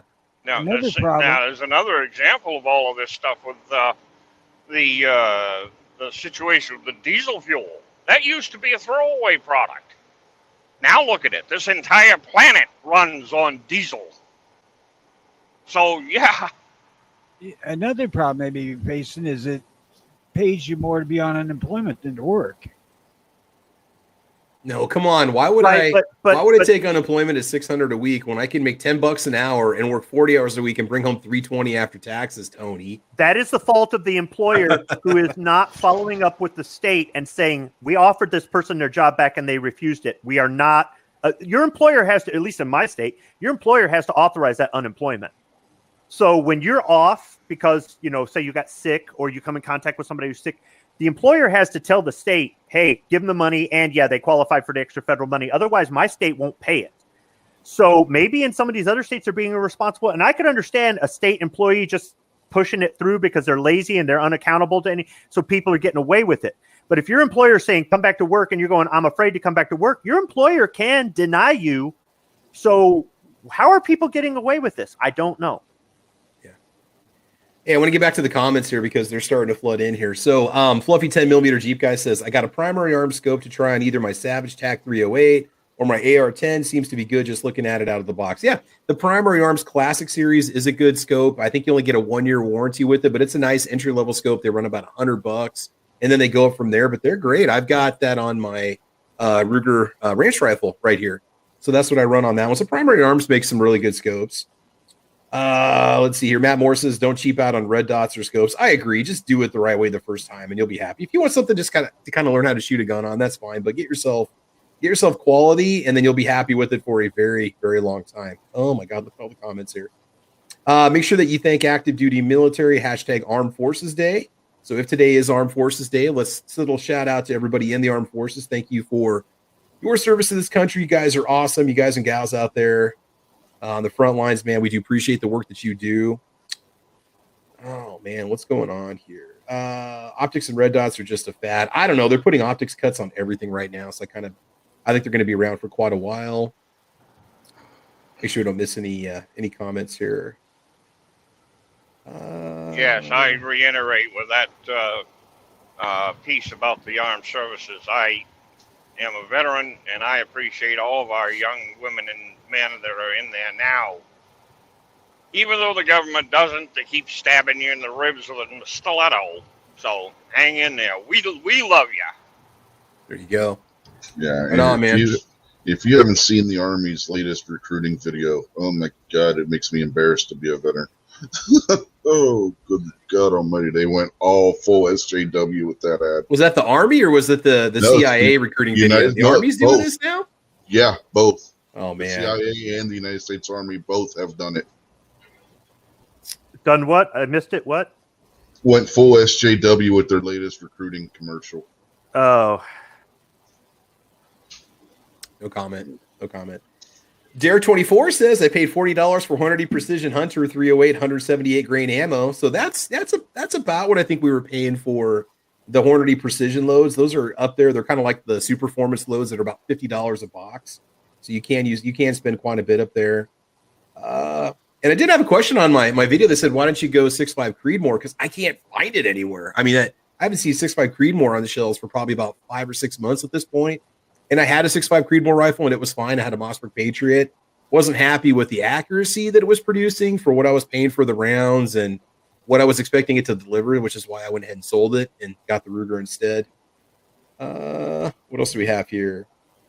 New York Outcast says, I try to keep the grain weights the same between target and defense ammo, so the point of impact stays the same, just like Single Shot was saying. Yeah, you could narrow down to one caliber possibly as a way to offset the cost a little bit as you're sharing ammo between different firearms. Lat 2020 says the problem is hoarding, just like toilet paper. Lat 2020 says there's also a ton of restrictions on ammo manufacturers. No ammo in Pennsylvania because Pennsylvania voted for Trump, so now we're paying for it, says Dwayne Snyder. Wow, what do we got going on here? So Chris Winslet says, I'm looking for a particular bolt carrier group. Nothing is in stock online or retail, but 3 wholesalers have about 90 combined on Gunbroker. Yeah, that's another part of it too. Stuff is disappearing, going over to the auction route where it's going to bring a lot more money for a vendor. Make sure I'm not missing anybody here. New York Outcast says, I'm not seeing stock shelves at jack prices, just an open case at a time. I don't know. We'll see what's going on. Another thing here, Single Shot, another couple comments coming in is, people saying that they can't get enough drivers to get for the trucks these days for, whatever reason we've got a driver shortage. And so there's a lot of things that aren't getting out quick enough. That's another reason why you have a lot of bare shelves in general, because so much of our freight's done by truck that if you don't have drivers for it, that's what I've heard is one of the reasons why lumber can be so high right now is because they can't get it out fast enough out of the yards to the distributors, to the suppliers, to the customers. So that's causing the price to go up because people are paying for whatever they can get and they don't care if they pay more. Right. And we're having a driver shortage because they're getting rid of us elders because companies don't want to pay the wages that we're being paid. Yep. I run into that twice already. Had that happen in automotive engineering, same thing. Yeah. And now I'm working for a small company. We've got 12 drivers. The owner and his wife are both very religious. They are extremely fair. And he's growing. So, I'm getting to see parts of the country I haven't seen for quite a while. Mm-hmm. But these folks are fantastic to work for, and I really enjoy it. So, yeah, if it keeps on going, the biggest excuse I hear on the interweb and just general chit-chat around the fuel stations and stuff like that is they don't have enough fuel tanker drivers. So they are getting all these shortages because they just can't get drivers to put into the seats of the truck to deliver the stuff. Yeah, you have to have a hazmat CDL. You've got to have experience with a tanker. Yada da da da da da da. But there's somebody that's looking for a high-paying job and wants to get into the transportation industry. This is the time to do it. Because Squib, you're having the same problem. I'm running my tail off. They're keeping me extremely busy, and I do kind of juggle everything around as far as time is concerned and being able to take care of everything I've got to do. But the biggest problem that we've had is international drivers. They come in, they don't speak a whole lot of English. I don't know how they get the CDLs. And they drive like they did in their old country. That's not what this is. That's why we have so many problems with the transportation industry safety-wise. But They're if probably we getting their don't, licenses in California. California will give anybody a driver's license. yeah, and look at the crash rate in California. It's Mhm. astronomical. Hey, Travis, I was thinking Yo. about changing jobs. Maybe I should become a truck driver. You got the number to that truck driving school we saw on TV, Truckmaster, I think it was? I might need that.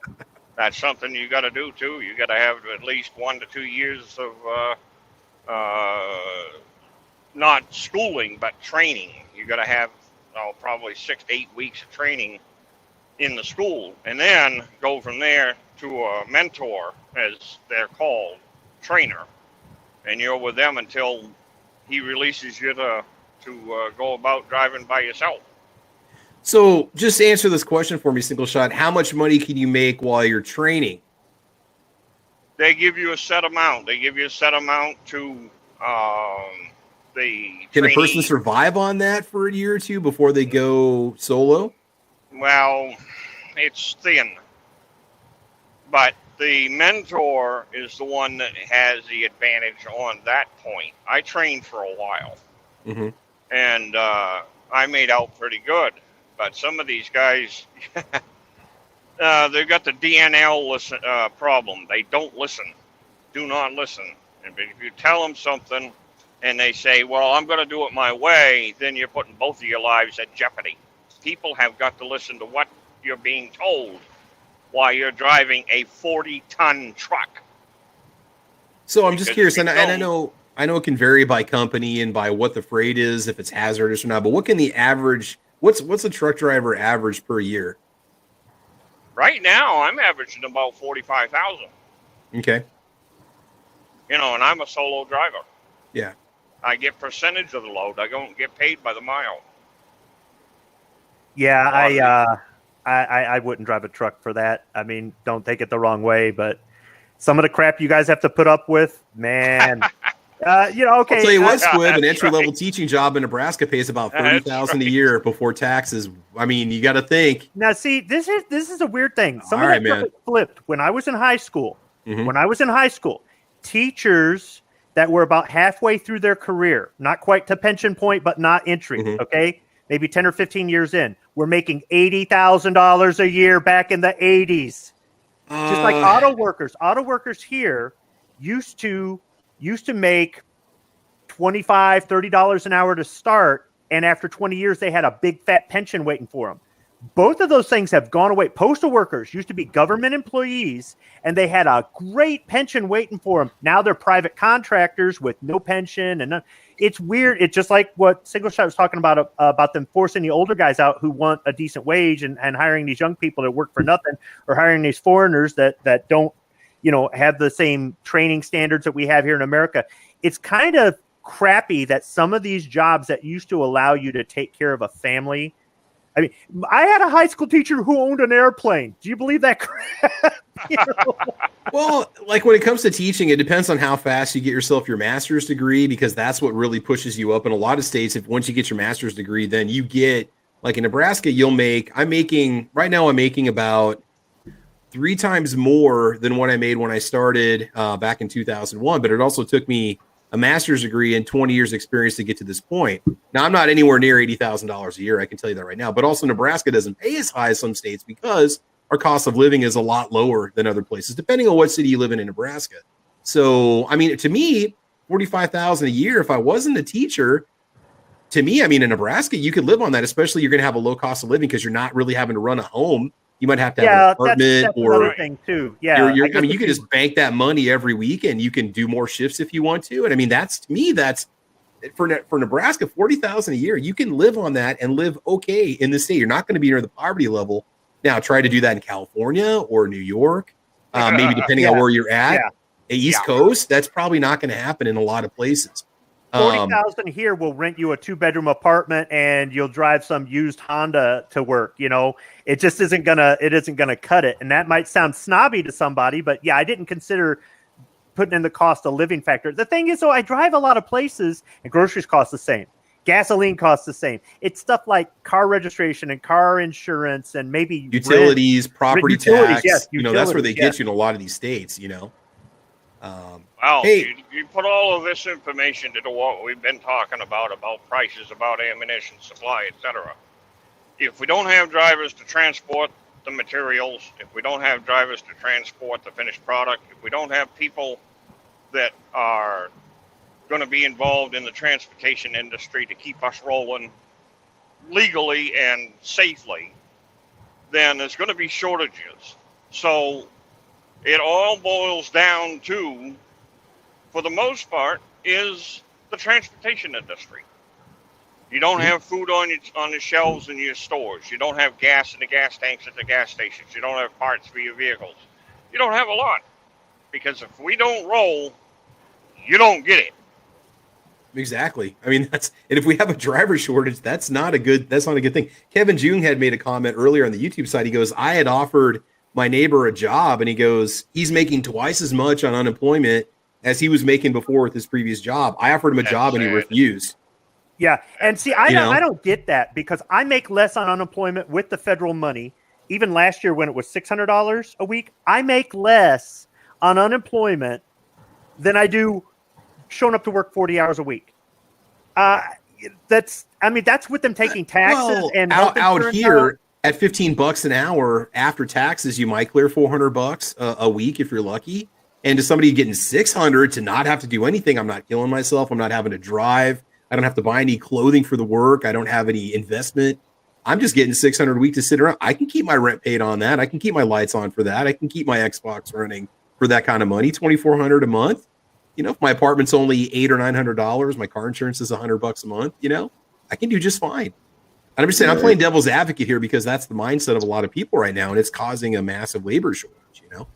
Yeah, it totally depends on the job that people are doing. There have been people being interviewed who have closed down their businesses for the single fact that their employees will make more money during COVID right now collecting unemployment than what they could pay them if they were working in their coffee shop. And with these ammo plants being out in the middle of nowhere, where there may not be a lot of manufacturing jobs or other jobs that actually put money back into the economy, then they may look at that from a standpoint of, why don't I just stay on unemployment? I mean, I'm not saying Hornady's paying $15 an hour or Nosler or one of these, but if you look at where these ammo plants are, they're in BFE, and the labor market may not be that big there. So if they've got employees that can sit at home and collect more money, they may have labor issues, or just the fact that the job market there is not so great. They may have labor issues, and they may just be covering it up, or they may have shortages, like I said before, in getting parts to fix their machines, or shortages in maybe logistics to get stuff out. I can't see them having stuff stacked up on the loading dock, but I'm wondering if there's other underlying factors that are affecting other industries that the ammo companies are covering up. But why would they cover it up? I just don't know. I think it's just the massive demand and filling back orders is why we're not seeing a lot of stuff on the shelves right now. It's really what I think it is. A part of it, of the ammo manufacturers being in BFE, is liability in case they freaking blow up.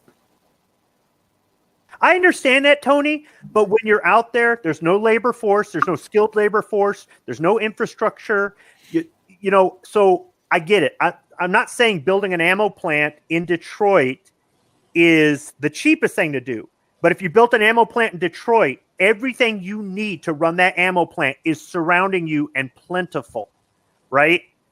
So you've got the skilled labor, you've got the labor force, you've got the infrastructure, you've got all of the things you need to make that thing. And we do actually have some ammo manufacturing in Michigan, but you piggyback off of another industry. So maybe you go somewhere. So maybe you're outside of a major metropolitan area by an hour, but you're not in the middle of nothing where 4 or 5 hours in any direction, there's nothing. And that's where some of these ammo plants are. And they wonder why they can't get people out of the trailer parks to come work. I don't know.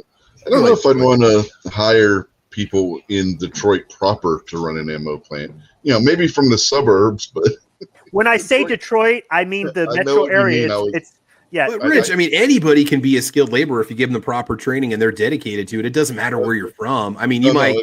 I see what you're saying. You might have a particular area where it's just but if known. For example, when the company I used to work at built the 2 factories down south, I told them, I said, you're going to have a labor issue. These people are not used to working these conditions. They're not used to, and they're like, you don't know what you're talking about. I'm like, dude, I'm from down there. I am telling you, they pick tobacco for cash in the summer, and the rest of the year they're on welfare. They are not going, and they built the factories down there, and they got all the tax breaks, and they couldn't get. They had no hardware stores. They had no industrial supply. They were far away from the freeway. They had no skilled trades down there. They had no electricians. They had to bring all this stuff in, and then when they went to go hire people wanted to come in and get that job and a nice new T-shirt with the company logo and all that, and then they didn't show up to work. It's like, what are they doing? I said, they're out in the field picking tobacco for cash. And that's what they were doing. And then when they were trying to do all these things, and it's like, you don't get it. You're trying to apply the environments that we grew up in, that our grandparents and great-grandparents in Southeast Michigan. When I moved up here from down south, I had to learn to adapt to this culture. And I haven't seen it anywhere else in the country. But I'm sure there are other places that are kind of, industrial kind of centric, like the Chicago area or something like that, or maybe some parts of the East Coast where it's at. But when you go into an area that is rural or that's agrarial or something, or that's service-based or something like that, and you try to put in a state-of-the-art factory and you want people to work 8-hour shifts and show up on time and work overtime and do this and do that, you're going to get pushback. So I'm just wondering if not out here in the Great Plains, man. We've got a lot of factories out here, and you got a lot of hardworking attitude out here. And I mean, I look at the plants that are out here in Nebraska, Kawasaki, Hornady, Cargill. I mean, there's a lot of people that'll work those jobs, man. If you offer them the opportunities, they're happy to have those jobs. We got tractor manufacturing out here. We've got, the whole agricultural base, the implement factories. I mean, it kind of depends on where you put it and what the mentality is overall, the people in that area. So I'm not saying Nebraskans are perfect, but they are very hardworking people. Yeah, we got a bunch of the coal miners here that are looking for jobs because the Obama administration shut down a lot of the coal mines in this state. Trump was starting to opening them back up, and then Biden comes in and he starts closing them all down again. So I'm sure if they build a factory here, they wouldn't have any problem finding labor to run them. Mm-hmm. He and the EPA shut down a lot of lead mines. One of the biggest ones that I used to pick up at occasionally got shut down because of Obama and his EPA goons. So we lost a valuable resource right there that we need for ammunition. Is lead. Real quick, guys, speaking of American industry, I think you should go over to rnldisplays.com and pick up one of these really cool AR-15 wooden displays that are American made. I believe we got a veteran-owned company. If you check out New York Outcast over here in the comment and ask them some questions, you might have a discount code for you that you can use. And it also comes with the wall mount, so you can display your AR-15 on the wall if you want to using this magazine well mount. So I've got mine. I don't have the AR out today because it's a hunting ammunition talk, so I've got a couple of my favorite hunting rifles out right now. But go over to rnldisplays.com and you can pick up one of these sweet displays. Now, I did get this as a tester for the channel, but I'm not in the pocket of big RNL displays yet. But I will tell you right now, they make some fantastic products. So New York Outcast, why don't you drop a link to us and tell us where we can pick up these cool RNL display, AR-15 displays. I'll have one going for next Saturday when we're talking. I beat you to it. Oh, Rich White dropped the discount code. What is the code? The code is OUTCAST for 10% off. OUTCAST if you want 10% off at rnldisplays.com. I love how you leave the door open. What, at my house? No, to be in the pocket of big whatever the hell it is. Not yet. Not the pocket of big RNL displays. They'll remember those that help them get their start, man. That's all I gotta say. I'm still waiting for Bud's Guns to call me up and drop off some rifles. I don't have one from Bud's Guns yet. That's my Hickok 45. I've got the discount code that'll give you 21% off because it's better than 20%. Hey everybody, Hey, Hickok Travis. 45 here. We got Squibload who's got a discount today. Yeah, what's up?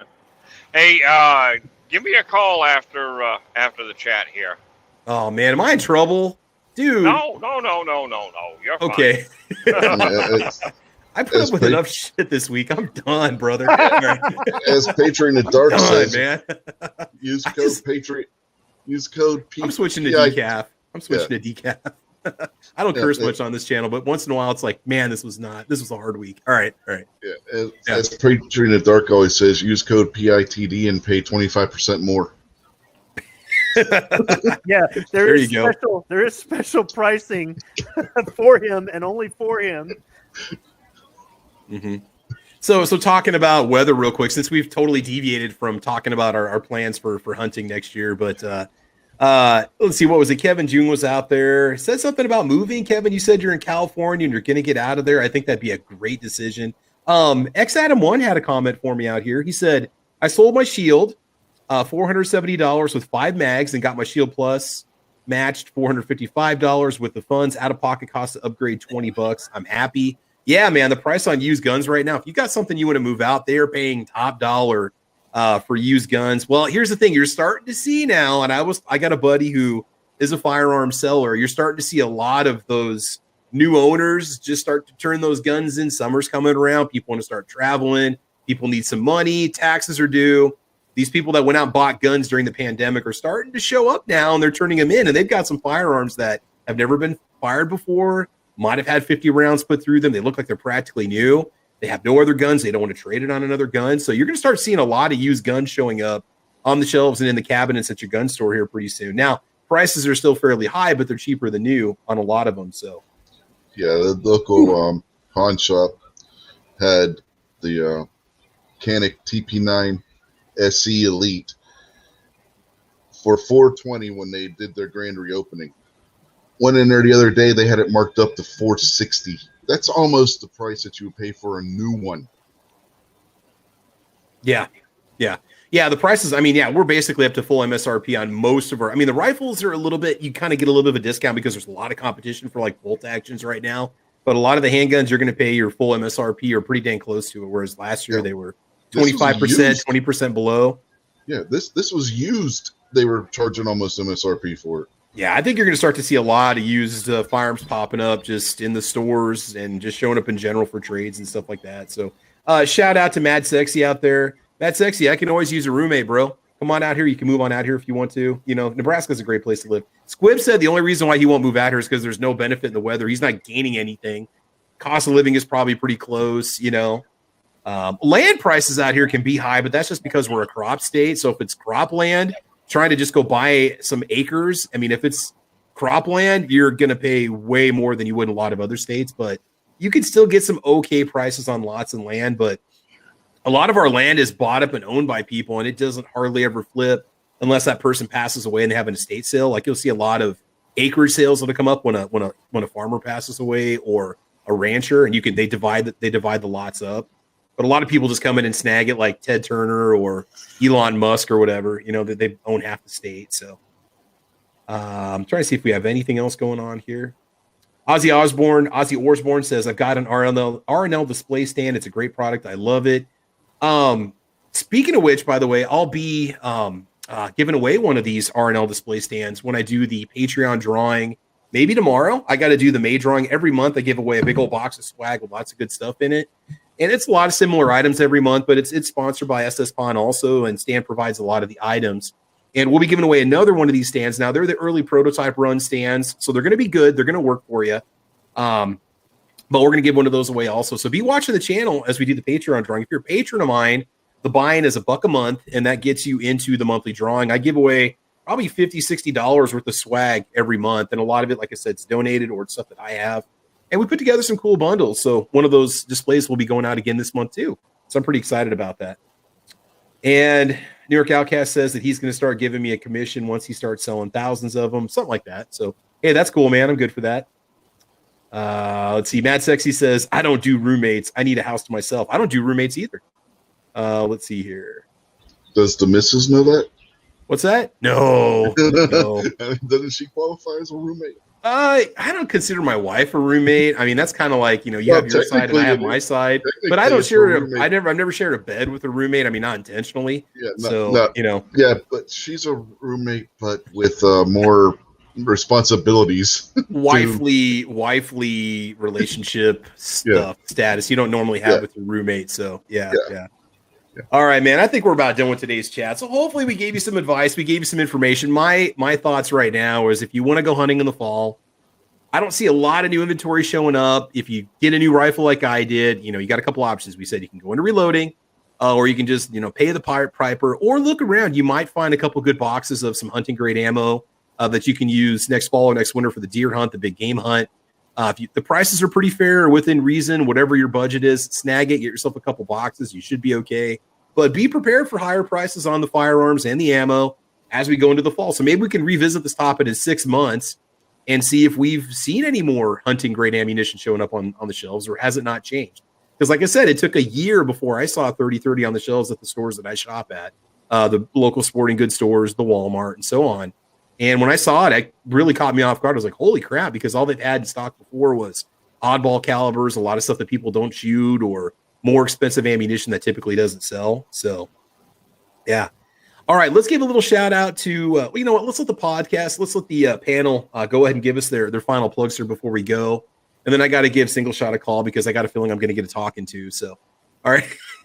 Hey, Squibload, go ahead and give us your little outro here before we call it, man. What do you want to say?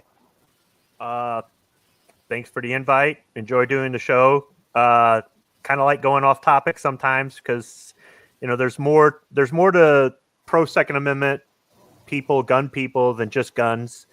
And it's kind of interesting to get other people's perspectives. So thanks for doing the show, and look forward to whatever we're going to do next. Also, I do think it is a good idea to go back in the fall and see what ends up happening. It's kind of like a what if kind of. I mean, are we seeing crazy gas and diesel prices? Are we seeing the states raising prices on animal harvest tags? Who knows, man? I mean, they might have to make up revenue too, and they just go after the taxpayer every time they do it. Squid, we do have a question for you real quick from the YouTube side. Mad Sexy says, how do you get around the carry gun laws, or do you just leave them at home?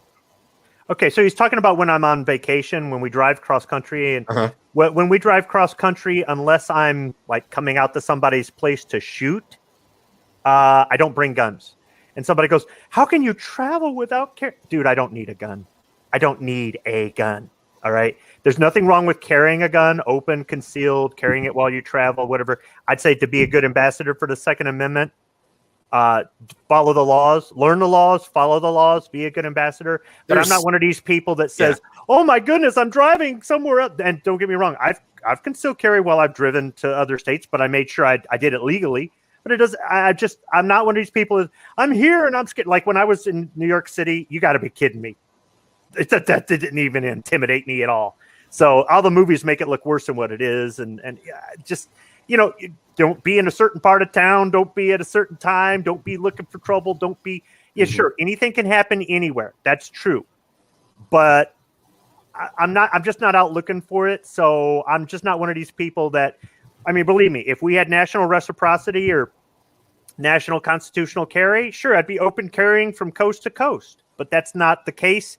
And for me, it's just a non-issue. It doesn't mean that I think you're wrong if you carry everywhere. It doesn't mean that I think I'm just saying, know the laws. If they say you can't carry a gun in this state and you're traveling to that state and you want to carry a gun because you're scared, maybe you shouldn't go to that state because if you get caught or something happens, it's a bad reflection on the rest of us. Yeah.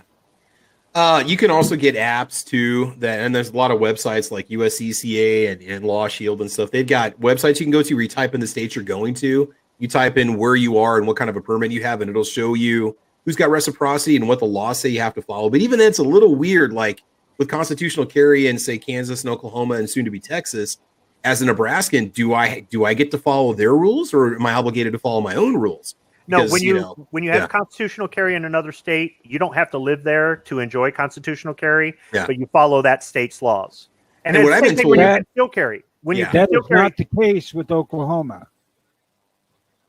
You can be from out of state and carry in Oklahoma. Follow your state's laws when you're in Oklahoma. See, some states are like that, where like I have to follow my state's laws when I go to another state. Like if I go to Colorado, they might not have a law that says there's no duty to inform the police officer if you get pulled over and you're legally concealed carrying. Well, in Nebraska, there is. So they said you have to follow your Nebraska laws when you're in their territory. So you're abiding by your home state's laws, which is part of the reciprocity rules. Okay, that's absolutely stupid. I agree. It's stupid that it's not just, You want to know how stupid Oklahoma's gun laws were?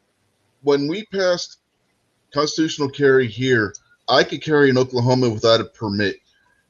People in Oklahoma who lived in Oklahoma couldn't. They recognized our constitutional carry before they had constitutional carry for their own citizens.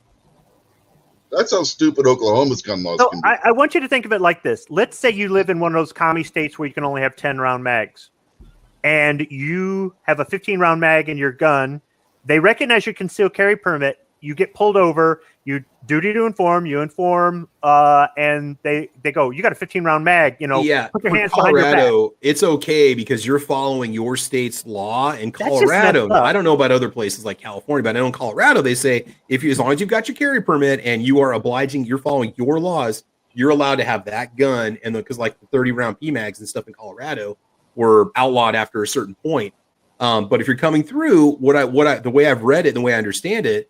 I mean, yeah, when I used to carry, I used to do the FOPA thing with the gun locked in a box and the ammo up in the glove box locked up and the mag stashed under my seat and God knows what else, the barrel under the hood, right?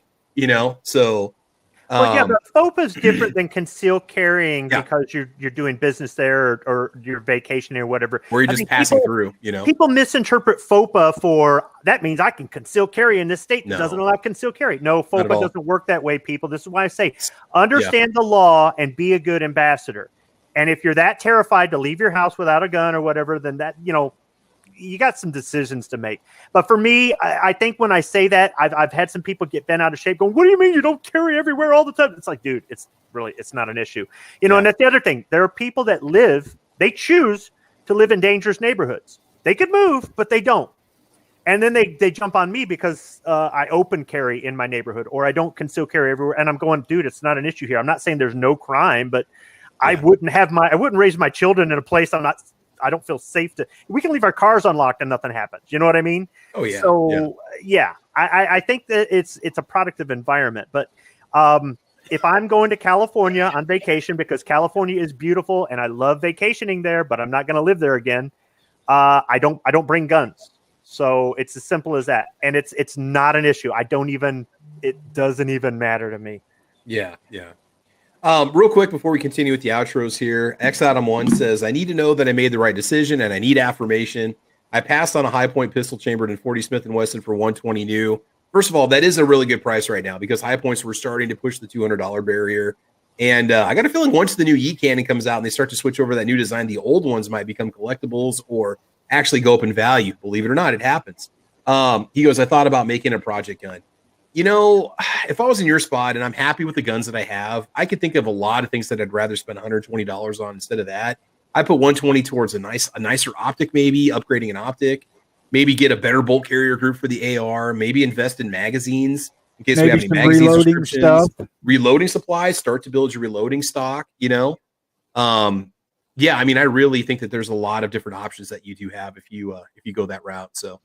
Yeah, have you seen the prices on high points lately? The 120 is actually cheap. That 170, 190. I think you're, and plus the project gun, you're going to be putting more money into it. You're going to do stuff. You're not going to get your value back on it. You know, I think you made the right choice because Adam, it's not an easy gun. You can carry it. You can carry anything, but that's not an easy gun, in my opinion, to conceal just because of the sheer weight of it, the size of it, the bulk. There are plenty of holster options out there and stuff, but I mean, I thought about buying one in 40 just because 40 was all I was finding in stock at one point, or buying another 45 because I had a high point 45 ACP pistol at one point. I loved it. But you know, limited capacity, magazines are cheap. Yeah, but they're good. They're okay for what they are. Just an inexpensive pistol, but they don't always go bang because sometimes they have magazine issues. I think you're okay, Adam. Take that 120 and go buy a Rossi RS22 instead. That's what I did. So get yourself a nice little 22 plinker to play around with and just have some fun. So I think you're okay there. You're okay there, Adam. Don't worry about it. You're good, man. All right. Okay. Tony, anything you want to say on the outro before we go? Yeah. People out there, just keep this in mind later on down the road when this shortage ends, and it will. Mm-hmm. Remember this and prepare for the next one that's going to come in 4 years, 3 years. And plan accordingly. Just, you know, dedicate budget a little bit and don't waste your money on stupid stuff. And, you know, I think you'll be happy with having that extra revenue around to buy those things that you need or should have for times like this. All right. Single shot. Anything you want to say before we go, buddy? Well, thanks for the invite. Appreciate it. Good topic. Good conversation there this morning. Heck yeah, man. I'm going to try to get things done as quickly as possible here. I do have 2 or 3 videos that I want to compose and put up on the channel. Just a busy time for me with everything that's going on. So bear with me. Check out the channel if you get a chance. And remember this, though, to go along with everything here that we've been talking about. We have an issue about states putting up toll roads, increasing tolls, increasing fuel taxes, increases on everything that we have to have in this industry to keep moving. Remember this, especially when you folks go to vote. If you're going to vote for a toll road, yes, we're going to pay the toll for that road. But I hate that 3-letter word. Every cost that we incur in this industry gets passed on to you. We may pay it. Sometimes we pay it twice because we go to grocery stores and ammo stores and gun stores and the like ourselves. So we're getting hit twice. So with that in mind, keep track of everything that's going on in your state, your representatives. If they're anti-gun, get rid of them. Mm-hmm. And America moves by truck, folks. Take care. Be safe. God bless. Thanks for the invite, Travis. No problem, man. Anytime. It's great having you here, and it's always good to have you on the show. So while Rich is giving his outro, I'm going to go ahead and cut and paste the links for Sandhill Shooter. Let's show him a little bit of support over there on YouTube and Patreon. Go back and watch the beginning of the show. I'll explain why. Rich White, go right ahead, buddy. Yeah, as I stated earlier when I jumped in, we do the wrestling show Saturday nights at 9:05 p.m. Eastern. Kingpin has pretty much become the new Ellis on that show. He doesn't know as much as Ellis, but he tries, and I thank him for. I still want to thank the guy for jumping in and helping out with that. With Ellis having his back issues, and he's not been able to jump in and do the show anymore. So I appreciate Kingpin helping fill that role, because if I'm sitting there talking to myself some of these weeks, it just the show won't last very long. You know what I mean? But it's always nice when you have at least one other person. Sure. So I'm going to thank him for that. And then Sunday nights, like I said earlier, we do This Week Unloaded at 8:30 p.m. Eastern. Both of those shows can be found on the Unloaded Media channel. So check both of those out if you don't have anything better to do. And the single shots point about the toll roads, according to Squib, that's all Oklahoma is. And Squib's always complaining about the roads in Oklahoma. So. Oh, man, they're horrible.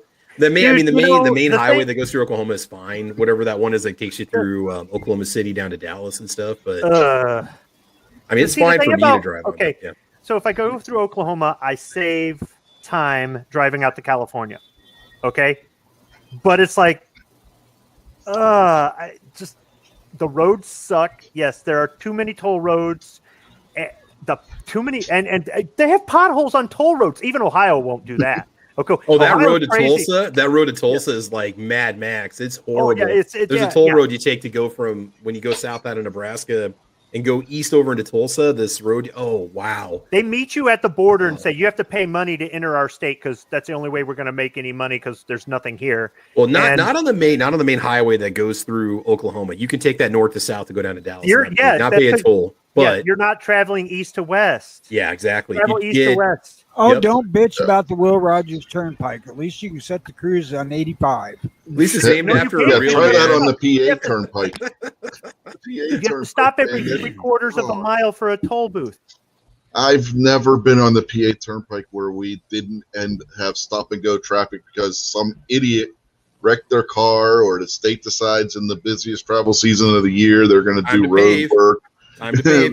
Got to make it visible that they're spending their road money tax dollars, right? You better make sure you gas up before you get to Oklahoma City, because if you want to pull off and fuel up at the come and go, you're going to pay twice. Yep. I agree. All right. Sorry, guys. Actually, when I went out there, I filled up downtown, some little town, and it was not bad. Yeah, the ones that are right on the turnpike grab your friggin' ankles.